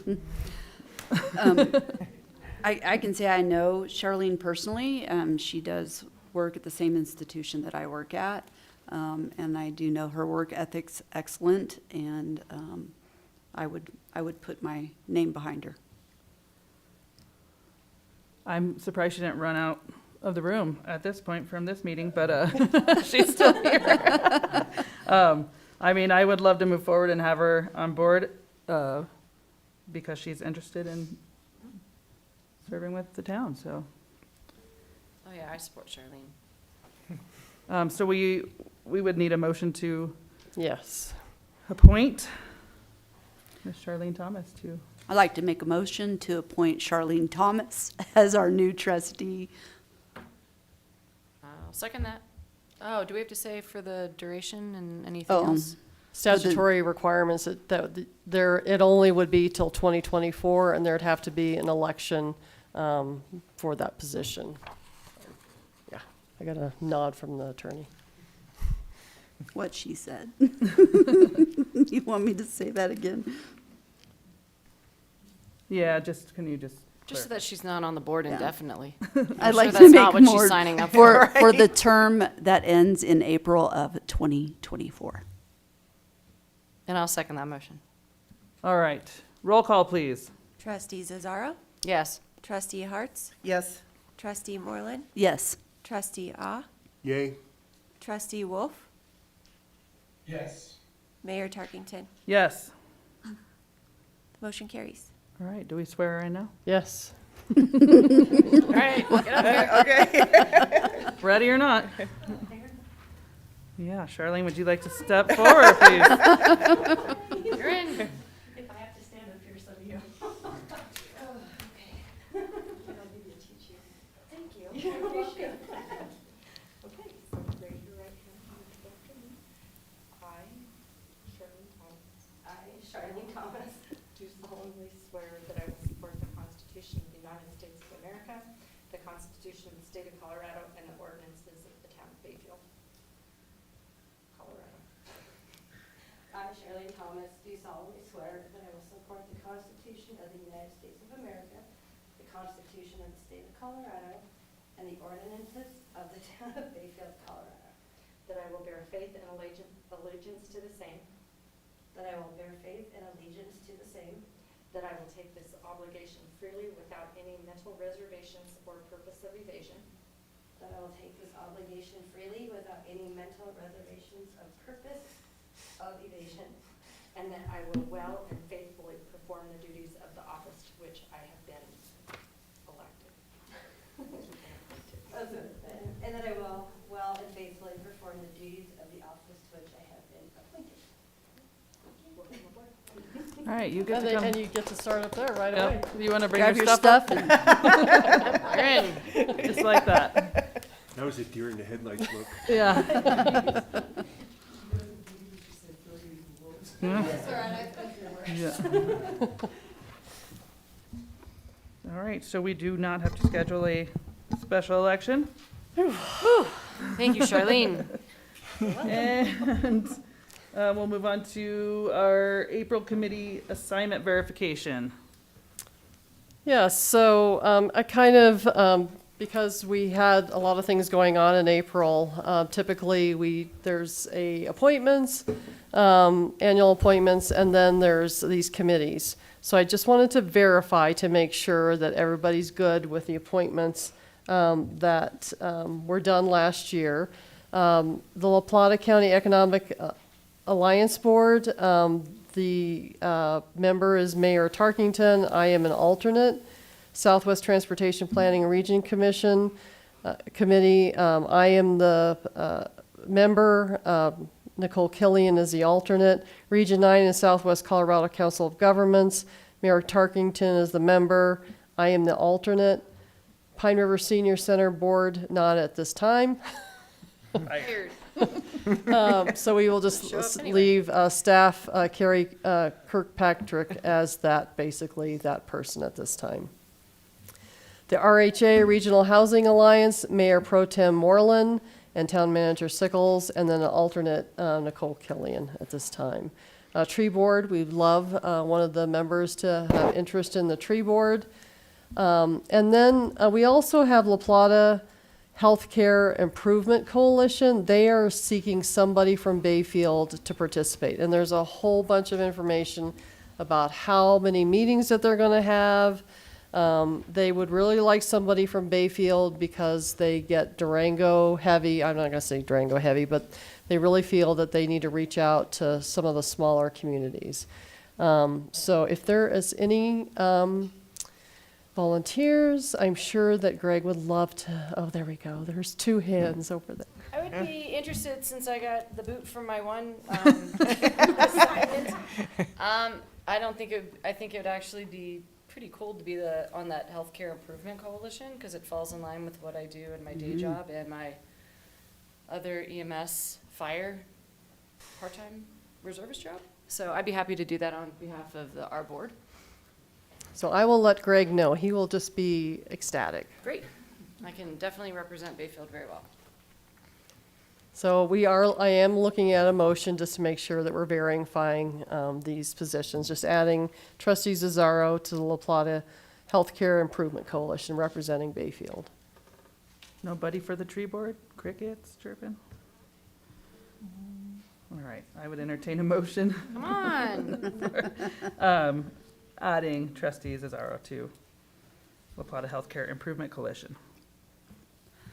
Make a motion to add Trustee Zazzaro to the La Plata Healthcare Improvement Coalition Board. I second that.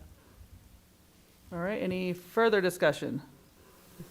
Roll call. Trustee Zazzaro? Yes. Trustee Hartz? Yes. Trustee Moreland? Yes. Trustee Ah? Yay. Trustee Wolf? Yes. Trustee Thomas? Yes. Mayor Tarkington? Yes. All right, moving on to our old business. Do we have any public input for items 7A through C on the agenda? Please step forward. Make sure you sign up at some point during the meeting. Name and address for the record and... Hello, good to see you all again. Elaine Chick, 9 Brookside Trail.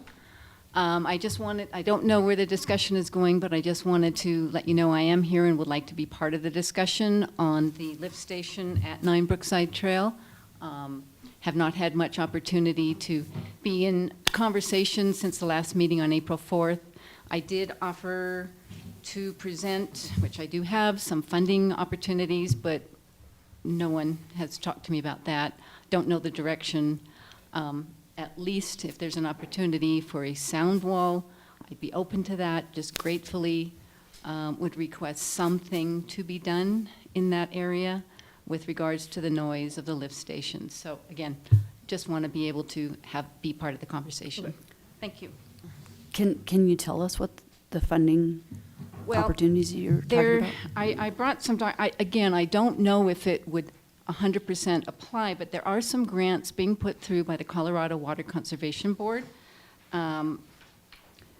Various funding programs, Water Project Loan Program, Colorado Water Plan grants, Water Supply Reserve Fund grants, and some new ones, which all are for ditches, canals, pipelines, diversion structure, and groundwater wells, water rights purchases, infrastructure, sewage, and it's not through the CDPHE, it's through the Colorado Water Conservation Board, where Colorado has received funding one time only for this year for such measures. So again, it depends. It's a grant.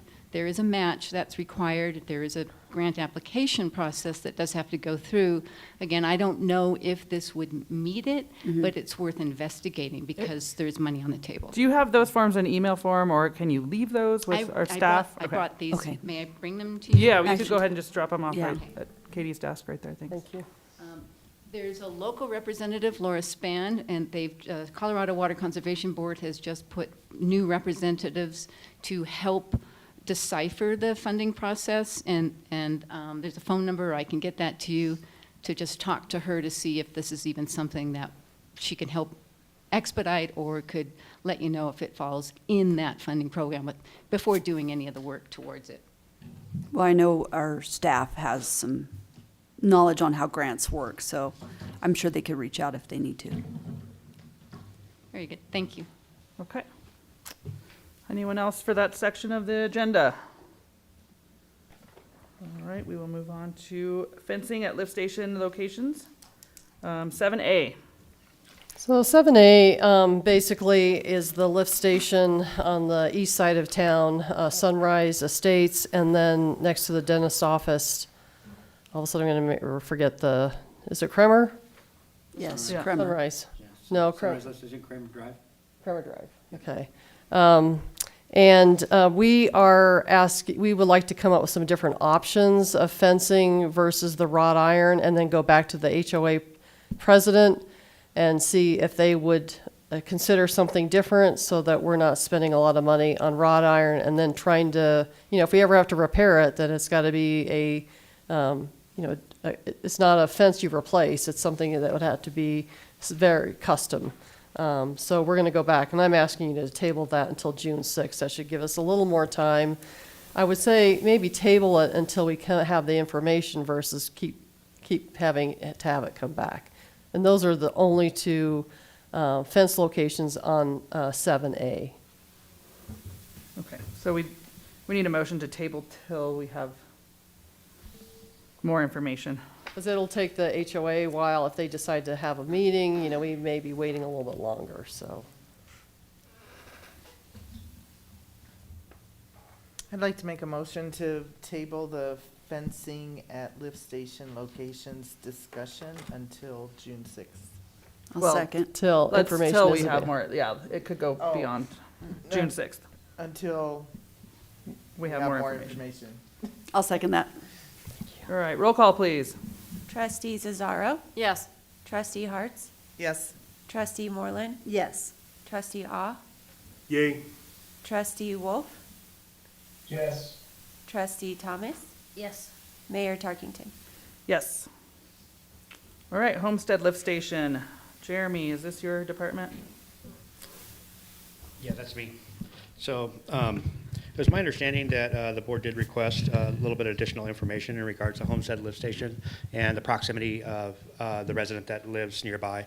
I did provide you guys a screenshot from La Plata GIS, which shows, she is really close to that lift station where the home was constructed. So Basically, in the background, this is from your 2020 wastewater master plan, giving you a snapshot of installation dates. Been there since 2007. One thing we probably should clarify, it has total runtime of 2.1 hours and 3 hours respectively. That's not all at once. So that's every couple hours, 20-minute turn on, pump, 20 minutes off, and this continues sometimes from early morning till later in the evening, 9, 10, I don't know. She probably knows. So that's one of the points of clarification. One of the things that came up as well too when I started doing some research is, although you know how problematic this lift station has been over the time you've sat up here in council, it is sized for expansion. So that came up. It does have a 6-inch line that if we did build out, theoretically this lift station could perform that duty of substantial build out of Gym Village or any of those portions. I kind of gave you a background of when our conversations had started. We're installing a flow monitoring device, a vault over there, and that's when we met Ms. Chick. We had some discussions on potentially some sound dampening, the noise and proximity to our residents.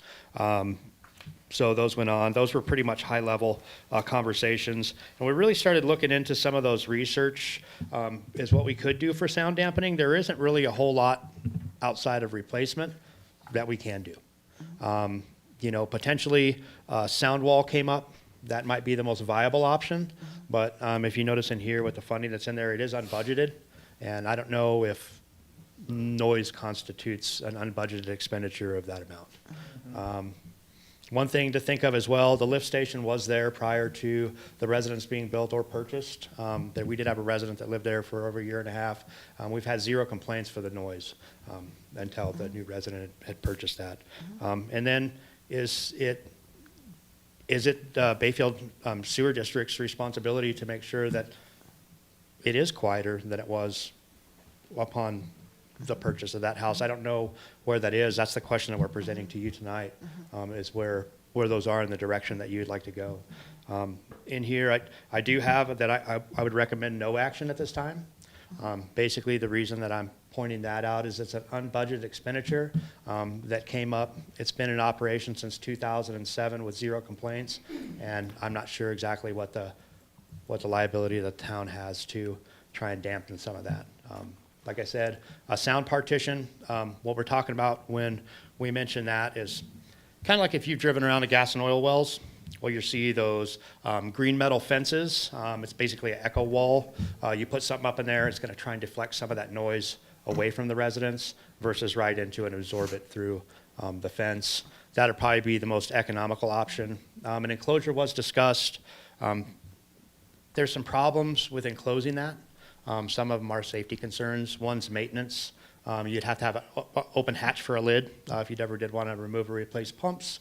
And then you run into some atmospheric problems too as well. So once you create that type of a confined space environment, you'd need quad fuel detectors, H2S, atmospheric testing. And so you'd be doing that on a 3-time-a-week basis or potentially more if we did have problems entering and exiting for maintenance. So yeah, I leave that up to you. The only other thing I'll point out in the memo is that this bottom table in your description area, it does call out the rebuild of that Gym Village lift station, Homestead lift station, but that date in here is to be determined. And so that's something we're looking at in our capital improvement plan, 5 to 7 years down the line. We just have some other projects that have come up in the water master plan, which you'll see in here. We got the CCTV done, and our number one problem we're trying to solve with the sewer system is our inflow and infiltration. We've seen the sewer flow charts that we provided over time. You're really seeing that seasonal inflow and that spike in those flows. So in my opinion, the operation for the best value for the entire organization would be to attack that. And that's where we're coming up with that 5 to 7 year rebuild for the lift station. But I'd be happy to answer any questions that you had, and also the residents here as well too, that could answer any questions that you would have. Jeremy, does that rebuild, I mean, would it be something where it could be rebuilt in a manner that would be quieter? Like, I don't understand. We can expand 100%. it. I'm just, when I'm hearing expansion, I'm like, more, does that mean more noise? 100%. It could be built to, and we would prefer to see that. Okay. honestly. We just retrofitted 2 lift stations, Shell and the Sunrise lift station, and went to submersible pumps. Underground, you're losing heating costs and things like that. The challenge with this is that with this style of lift station, it can't be retrofit. It would have to be reconstructed. Okay. So you'd have to reconstruct a lift station, and then it also would require an intermediate lift station halfway up the hill. There's no pumps necessarily that want to touch the duty point, and so you'd be, it wouldn't be a retrofit, it'd be a rebuild. Okay, so there is a plan at some point in the next 5 years, 5 to 7 years, for this to maybe be quieter. Yeah. Okay, just Yep. want to make sure I understand And it that. would be I mean, it doesn't help now, but- 100% okay, quieter. but there's a than what it is long-term now. plan, Yeah. okay. When they rebuild it, can they move it further away from her home as well? Yeah, you'd have to, currently, you'd have to redo some plumbing. The lift station that's currently operating would have to operate until we could switch over the new system Okay. to take over. There's some permitting, there's some state permitting, and of course, there's gonna be plan review and all that. I mean, that's kind of high level, but, yeah, it would be moved. I know we have a 5 to 7 year time frame that was more in plan, but I think that due to the fact that it's bothering her so much, that we should look into the grants and whatnot and see if there's a way we can maybe potentially Dampen? shorten that time frame Or for dampen the her, noise, or but- dampen the noise with some funds from that. I mean, we obviously don't have the budget, so it's not in the budget. There's no money for it. We can't do anything right this second. But I don't think that should prevent us from looking for some options to maybe move that date up if possible. So keep in mind that our funders are going to give us money for a justifiable reason. And I understand that the noise is disturbing to the landowner. However, that may not be justifiable. We're not going to have a competitive project to replace. This funding program doesn't necessarily look like it covers sewer lift station, and actually all applications are due the 30th of May every year. So we're already a year, and this is basically just a loan program. So you would have to go into debt to do this project. Right. And I understand that it is bothersome. However, there are quite a few priorities that we're working on, especially in our sewer fund, to get things done. And we know that it has to be replaced. But even a 5-7 year period, we're going to start probably 2 or 3 years working on this, just because of all of the steps that we're going to have to take to get that done. Right, I just don't want us to not be looking. Well, we're looking. Yeah. But you have to understand that we're not looking for grants to replace it now, just because we have so many other projects that we're doing in wastewater. And we have some ARPA money that we have to spend. Understand. And so those are areas where we're concentrating full force on at this point. But it's not, it is in our plans at this point. I mean, I just think it's unfortunate. I'm sorry that you have to hear this, but I mean, you had your chance to speak. I feel like. I would like to comment on. Yeah. Okay. Thank you. I would just like to comment on some of the memorandum that was stated and where we're at. There is talk that there was a previous tenant that was, or landowner that was there for 1.5 years, but they have moved and sold, and I wonder why, because it could have been from the sound. We don't know. When I did buy the property, we knew this was there, as I mentioned. However, we didn't know the extremity of the sound and the disturbance that it causes day and night. I moved to Bayfield, purchased a very expensive home in Bayfield to be here for quality of life. I love Bayfield. I love the home. I love the area.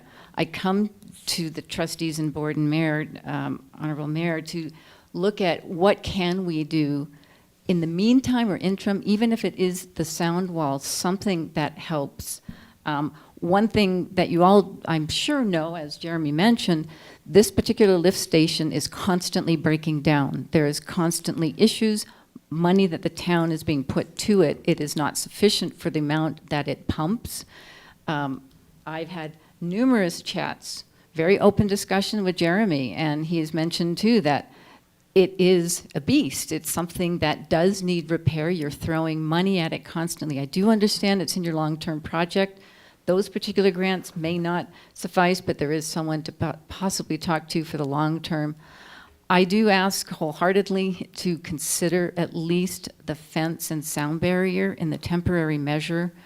It is crazy that this home was built so close to it. However, you know, yes, it was here in 2007, but there was no community in 2007. There are now 70 homes in that area, 23 brand new ones that have been built very recently, with my home being built just 2 years ago. We've been here 6 months. We did, you know, when you're purchasing a property, you're given 20 minutes to be there and make an offer, and that's all you've got. I didn't have an opportunity to sleep there, to know the noise factor, to know the kind of disturbance. I mentioned earlier, I'm a cancer survivor. I moved here for some peace and quiet. I need that.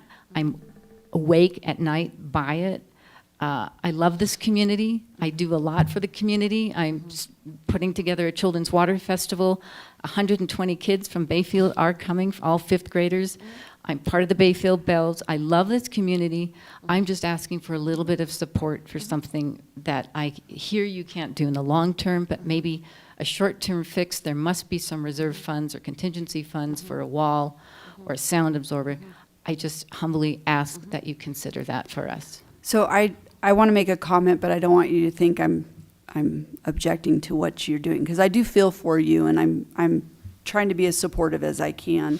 When you purchase a home and you use a real estate agent or you have a seller, usually they are supposed to disclose these kind of things. And since it's been like 6 months, I would really recommend that you talk to your realtor about the disclosures you received. We didn't get any disclosure on the sound, and we exactly asked, and we asked. That's what I'm saying, is that you probably should go talk to your realtor about how they didn't disclose the issue. Yeah, I think I do. I feel for you. I hear you. I moved to Bayfield for the same reasons. I love it here. I just would have a really hard time trying to justify, 21 plus at this point, the cost increase for one person that's complaining about I can noise. get everybody in the neighborhood to send a letter. Nobody has to this point.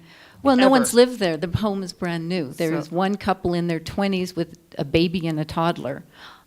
I'm not that generation. They never went outside. The backyard had not been excavated. It's a mud pit back there. They didn't spend time back there. I moved here. I want to put in a zero-scaping. I want to spend time in my backyard. I can't do that without the noise constantly coming on. Well, that's why I would recommend that you talk to your realtor. I don't know what they could do at this point. I come to you as the town to be good neighbors, to see it was a discussion about a possible fence there, at least if in the short term. I can just ask humbly that you consider that on our behalf. Thank you.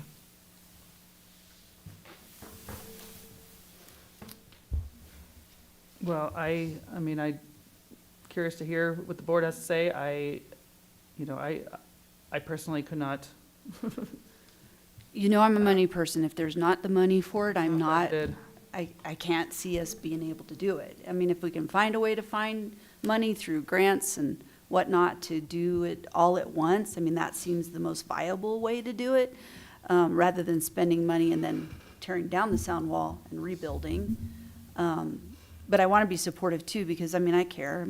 I purchased my home. It's got some issues that are going on as well. And, I have to work through it as best as I can as well. And, it is what it is when you purchase a home and it's got pre-existing things going on. Not that I don't understand or have compassion towards what she's dealing with, but if there's no money, there's no money. Can't spend what we don't have. We have contingency and emergency funds, but those are for emergencies. Like, if somebody's, say we had water come rushing down, our streets and everybody's homes are mid-high. In water, that's an emergency. That's what those funds are meant for. Sound is not necessarily an emergency. I hate to say it, but it really isn't. And Jeremy, I appreciate the report you put together and the time that you spent on that. I appreciate you looking into the different options. I just feel it cost effectiveness right now is, Well, maybe it's something we look into next year's budget. Oh, Maybe- definitely. Yeah, I that's mean, what I'm I talking definitely about, think it like should be on the list to look Yeah. into help her. I just don't see it happening right now, yeah. dollars to pay for sewer functions on this thing that's on my property. It's actually in the property line too, which is this is an odd beast. I'm paying tax on the 1,750 square, it's on our property, which is odd. I mean, I could go into a whole slew of your title company provides you information on what kind of easements you have on your property. It's your due diligence as the purchaser of a property to look to see what's on your property that you're purchasing. Because, you know, and if you weren't aware or don't know that, you should refer back to your realtor. Yeah. Yeah. Yeah. I have a utility easement on the property that I'm building on, and I know at any time the town could come in and say, we have to dig up this part that's probably gonna be part of your backyard where your dogs run around, and that would really stink, but I knew that when I bought the property, that's an option, and it. Did happen for 2 months this winter. Yeah, and yeah, so I get where you're coming from. I don't have the noise right now, but it'll be horrible if I have to deal with my yard being dug up, but I knew that when I knew that when I bought the property, and so I'm waiting for that day that it could happen. Because it's just, Yeah. you know, it constantly breaks down. You're concerned about sewage backup. It has received a new pump that was backup. yeah, I know, we know the history, it's a pain. I just think, I think we'll keep it on our radar. I'm sorry, it's very unfortunate. I think we'll have a discussion. It's on our radar to look for a solution and possibly put it in the budget for next year. And just for clarity, like the fence quote that we got for the Gym Village lift station includes a sound wall in there. We're looking at some different options for some additional material, and we'll keep that in the quote for that fencing once it comes back to you for funding, you know, and have that option in there. I mean, we're not trying to be insensitive to the resident. Right. I just, with the amount of the expenditure, and I believe it's our job to try and operate within the budgetary constraints that has been provided by the board. And that's the reason I wrote the memo, and that's the reason I have the recommendation. I'm not trying to be insensitive or anything like that. I'm just trying to operate in the budgetary guidelines that you guys have provided. Right, and I'm sure if, you know, if we have some sort of opportunity where some funds become available, then that would be something we could look at it at that time. But yeah, I totally get you. I wish we could do more right away. If you want to, you can go ahead and state your name and address for the record. Yeah, sure. I'm Gina Laso, and I also live at Brookside, 9 Brookside Trail. And I know that you have, I see it all over you, that you have compassion for the situation and being a cancer survivor, but could there be a small credit or something because it is on our property and we also do pay for it, and like we share commonality with that maybe that could do something, you know, to help. I don't know how to buy for that, but Yeah, I mean, that's. we all pay, over $100 in a community membership. Unfortunately, and I get that it's might be a little bit unusual because of the type of thing that's on our property, but then we would have to make concessions to everybody that has an easement, that has a potential issue, and it can blow up in a town's face to do something like that. And we would love to be able to do that, but we do for one, we have to do for all, and it can get quite costly, and I don't think our residents want to then start making those kind of concessions and other things can't get done. But I do feel, I do have compassion for her. It sucks. I'm sorry that's on your property. All right, we will revisit this. We'll get some additional information on the fencing. I'd like to move on to our Parks and Rec seasonal position. Yes, so we started on labor cost about July, labor, and that was when our Parks and Rec director started.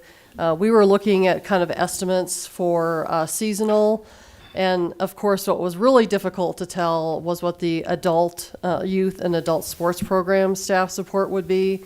It was, if nothing else, it was a dartboard to determine what that was. We had went through a pandemic.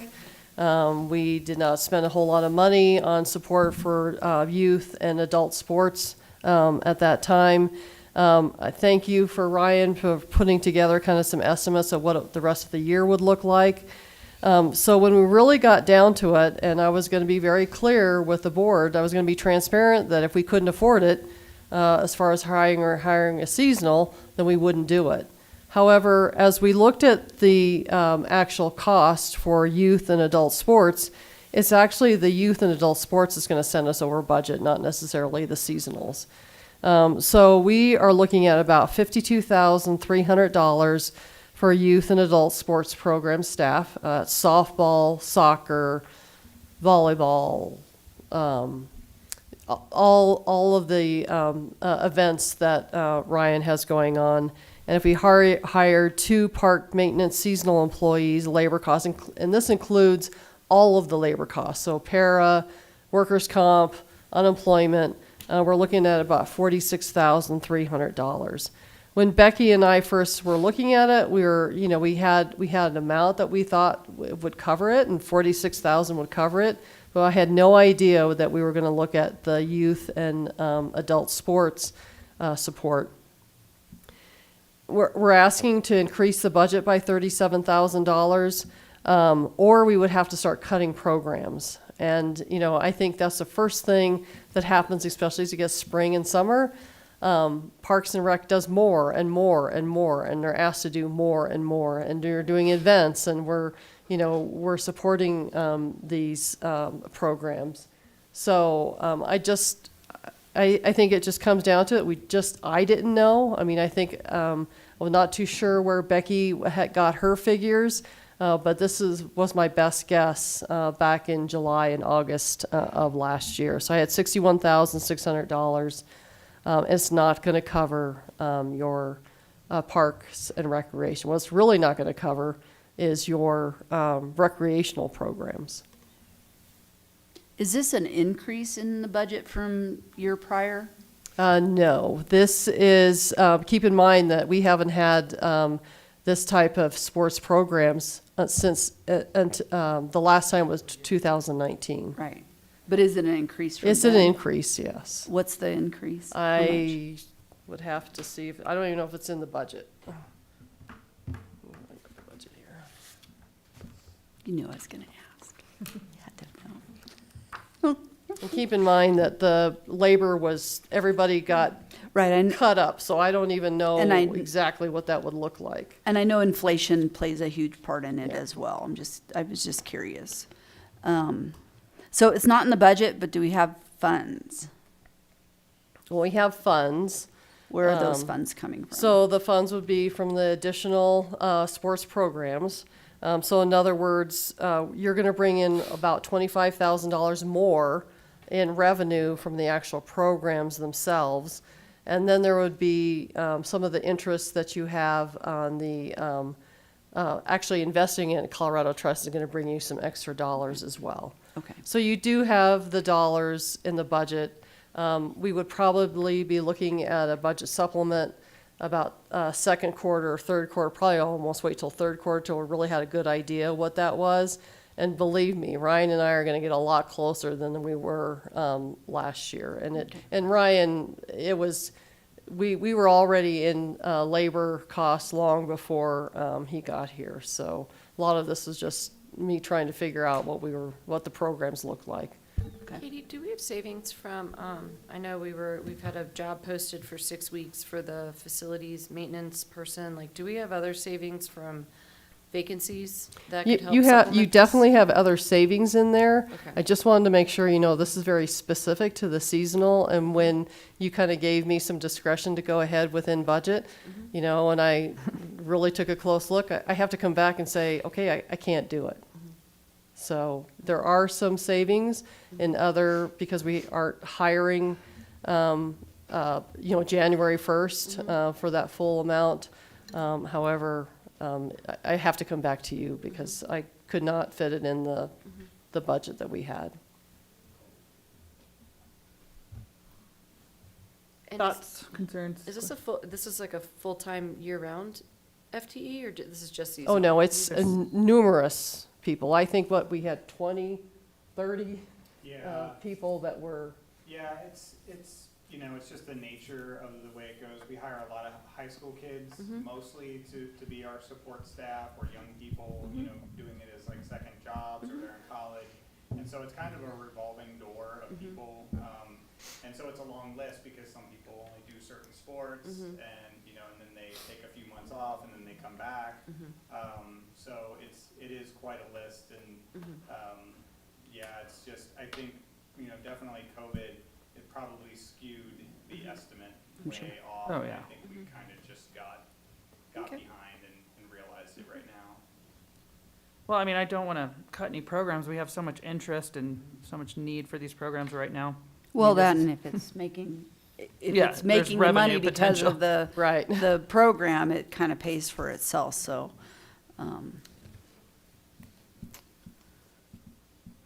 I think based on the revenue it's gonna bring in, the cost savings we might have in other vacancies that we have. I mean, we're not gonna know if it's a wash or if it was gonna be Right. what that amount is going to be, but you're saying total cost is around $37,000 is what Yes. we're seeing. However, 37,000 minus 25,000 minus Plus, vacancies could, and it could be more than 25,000. We just don't know. So it's Right. really closer to like a plus or minus maybe 12,000 that we're talking about here. That's correct. And it might not even be that. We also brought in $8,300 in youth sponsorships this year that was not in the budget. Oh, nice. Okay. So, I mean, there's definitely money, you know, between the registration and donations from the community, that closely almost covers that cost. All right, I would entertain a motion. I mean, I think this is gonna be, it'll end up being covered or really close to being covered, and then we'll know for next year what to budget for this. So, On a motion, do you need a motion to adjust the budget? I need a motion basically to approve the $37,000 additional for seasonal workers for Parks and Rec, and a public hearing will be held on the budget at a later date when we actually have better figures. Gotcha, okay.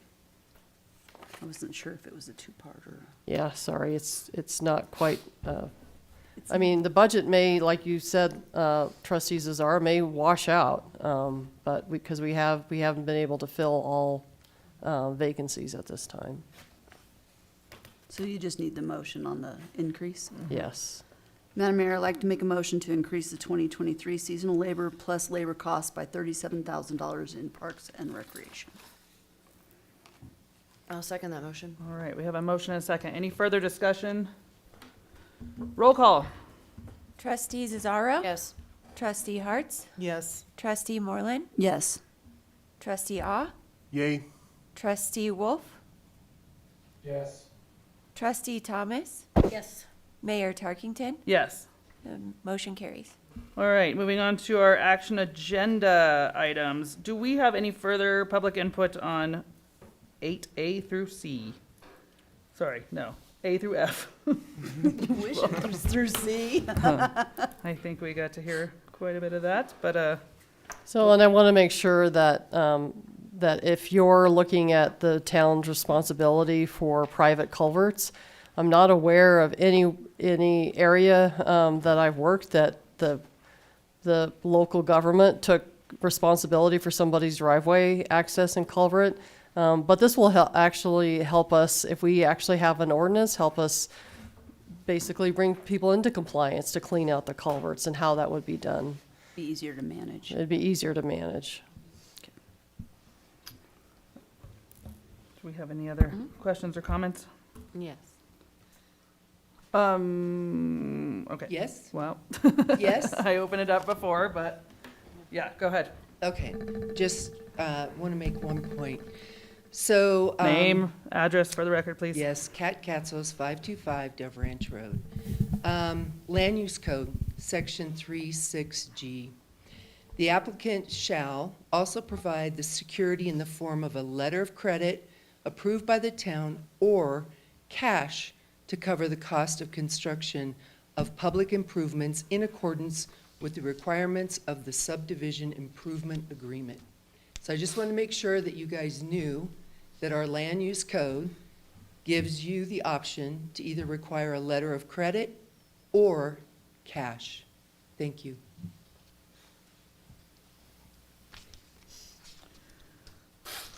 All right, ordinance 486. Does the board have any questions or any follow-up comment?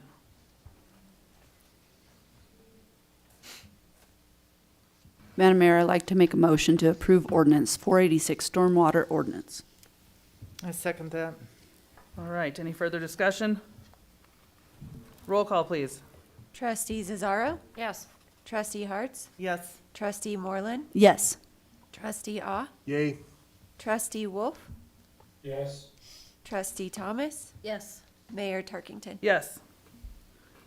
Sorry, you have to leave for the next one. Toodles. Just- All right, we are looking at our special event liquor license for the Pine River Valley Rotary, 4th of July celebration. I think it's pretty well covered. Yeah. Yeah. Can we just make a motion? Yep. Madam Mayor, I make a motion to approve the special event liquor license and authorize the Pine River Valley Rotary Club to hold the event at Joe Stevenson Park within the North Softball ball field. I'll second the motion. All right, roll call, please. Trustee Zazzaro? Yes. Trustee Harts? Yes. Trustee Ah? Yay. Trustee Wolf? Yes. Trustee Thomas? Yes. Mayor Tarkington? Yes. The motion carries. All right, trustee Ah, we will see you in a minute. Can I respond to Ms. Katz's? Yeah, let's get Brenna back in here real quick so she can hear that.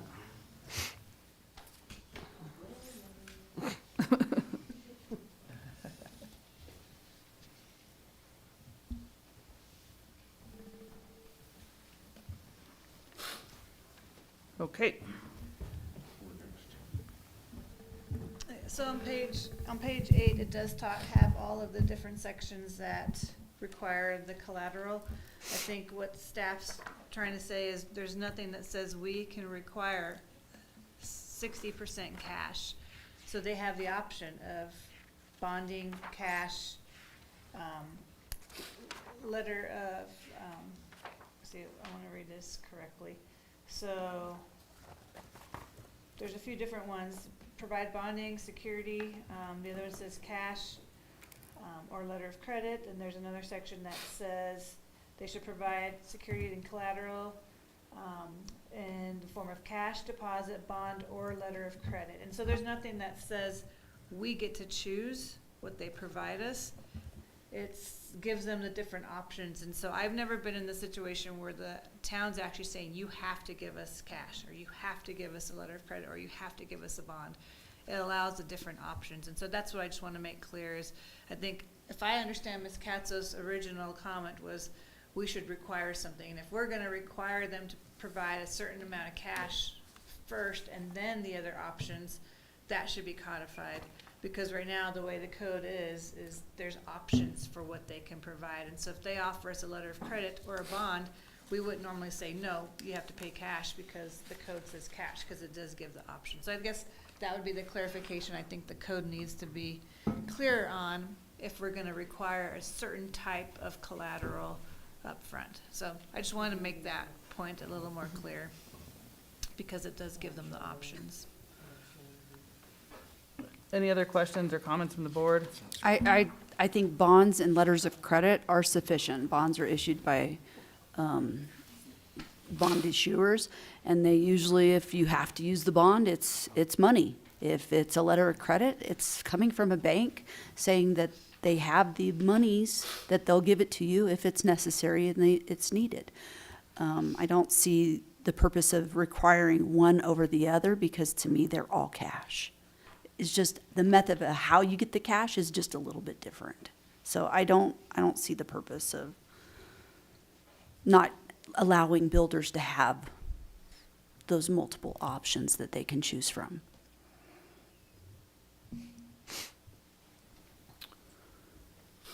Any other questions or comments from the board? I don't have any. I would entertain a motion.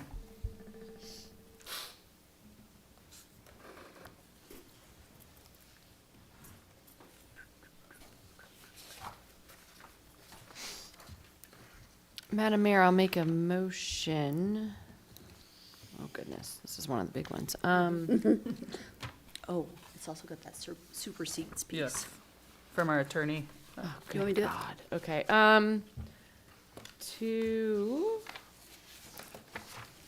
I can approve, right? Or I'm making a motion to accept alternative action A with the findings. You want to approve the, Motion The on page 9 page 9. Do you want me to do it? of that. I I don't know what page in the packet, but. That's the problem.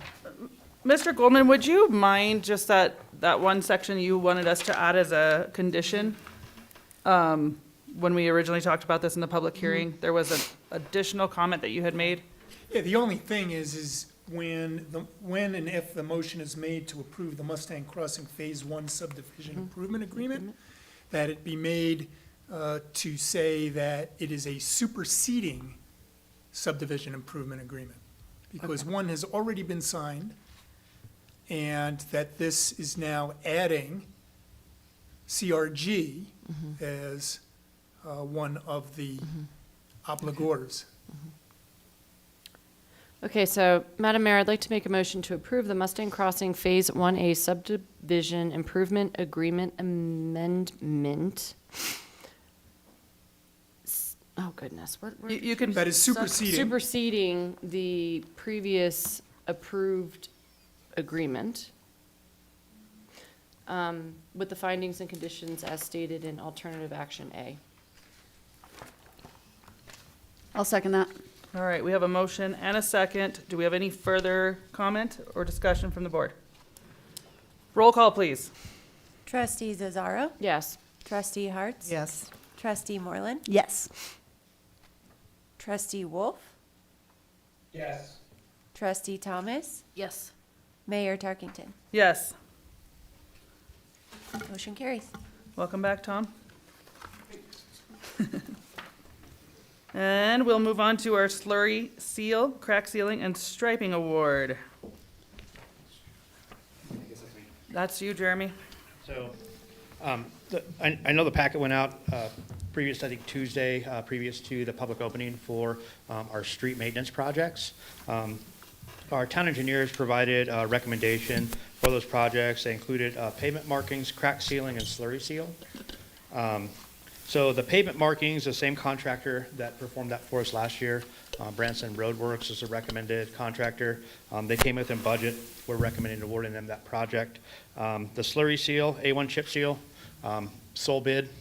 They did the Buck Highway section and portions of Church Street downtown last year, which I was pretty happy with their work. I know you guys drive around too. So we're recommending awarding that. We did get 2 bids for our crack seal, and there was a pretty large disparity in the pricing. So at that time, we found it appropriate to call and follow up with the apparent low bidder, which we did have a conference call with the town engineer and went over making sure that we were getting apples to apples bids. Superior Asphalt does provide their own traffic control in-house, and we did find that B&M Services contracted it. And so I think that's where the disparity is coming, or the price difference that you're seeing in there. The concern was that it was almost half the price of Superior. So I went ahead and followed up. They recently performed crack sealing in Ignacio a few weeks back. Talked to the public works director and town manager over there. They gave them good reviews. So we're also recommending going ahead and awarding that crack seal to Superior Asphalt. For the unit price per pound, we're going to double our lane miles is per B&M. So if you have any questions in regards to any of the bid tabulations, I'd be happy to answer them. All right, everybody came in budget. I love it when that happens. Any questions for Jeremy? No. Thank you. I would entertain a motion. Madam Mayor, I'd like to make a motion to award the projects and authorize the town manager to finalize the contracts in coordination with applicable staff, town attorney, and town engineer. I'll second that. All right, roll call, please. I just wanted to make sure that we're talking about Branson Road Works for pavement markings, Superior Asphalt Services for crack sealing, and A1 chip seal for slurry seal. Yes. Yes. Just want to make sure. All right, motion second. Roll call. Trustee Zazzaro? Yes. Trustee Harts? Yes. Trustee Moreland? Yes.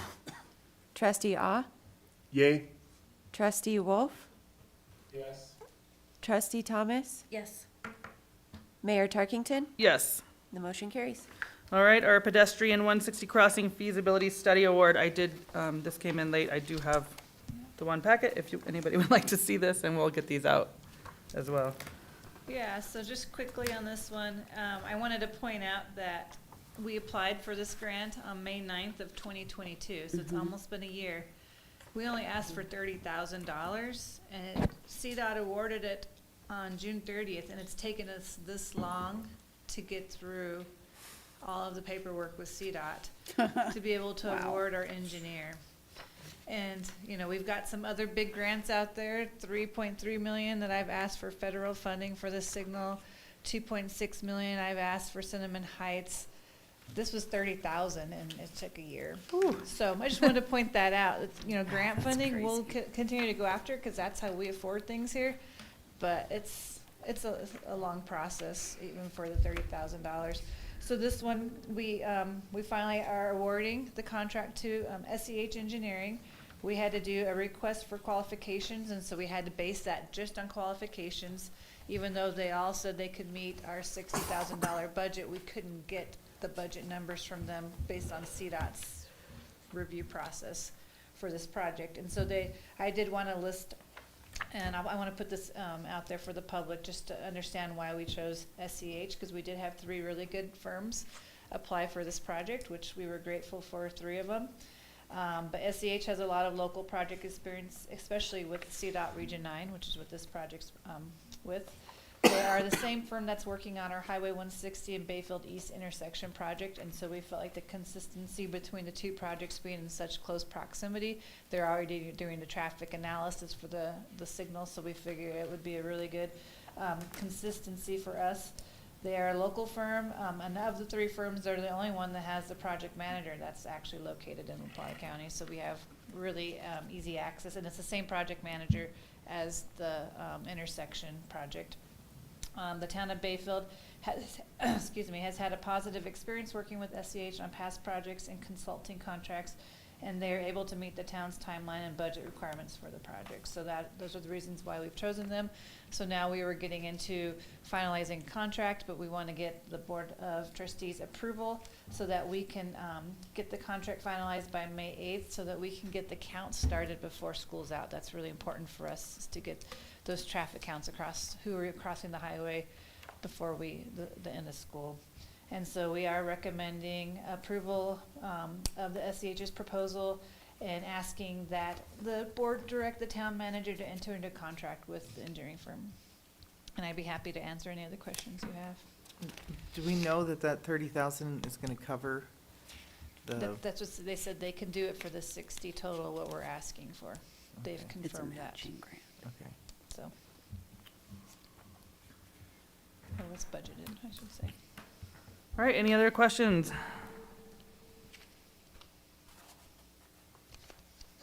Madam Mayor, I'd like to make a motion to award the pedestrian crossing study to SEH and authorize the town manager to finalize the contract in coordination with CDOT, town attorney, and applicable staff. I'll second that. All right, we have a motion and a second. Roll call, please. Trustee Zazzaro? Yes. Trustee Harts? Yes. Trustee Moreland? Yes. Trustee Ah? Yay? Trustee Wolf? Yay. Trustee Thomas? Yes. Mayor Tarkington? Yes. Motion carries. All right, resolution 565. Yes, so this is the Cinnamon Heights grant funding. We asked for $2.65 million for infrastructure cost. they're still moving forward. We're still in the running because they have reached out to us and asked for some additional information. And one of the pieces that they need is they need the board to grant the town manager the ability to sign as we go through this process. So signatory approval for the town manager on this project. So where we're at with this, we're hoping we'll find out in the next couple weeks. They did call me and ask if we would consider taking less and would that kill the project? And I said, no, we'd be happy to, we want to get the whole 2.6 million, but we'd be happy with what they can provide us, and we'll figure out where we can get some additional funding for the project. So I think that it's all positive that they're communicating with us and we're still in it. So fingers crossed that we'll hear soon. So this is, again, just part of their request, and it came in late Thursday to give the town manager the signatory approvals for going into signing the grant. There's contracts because it's with the state and all of that, so just they want a formalized approval from the board on this. Questions, comments? Madam Mayor, I make a motion to approve Resolution 565.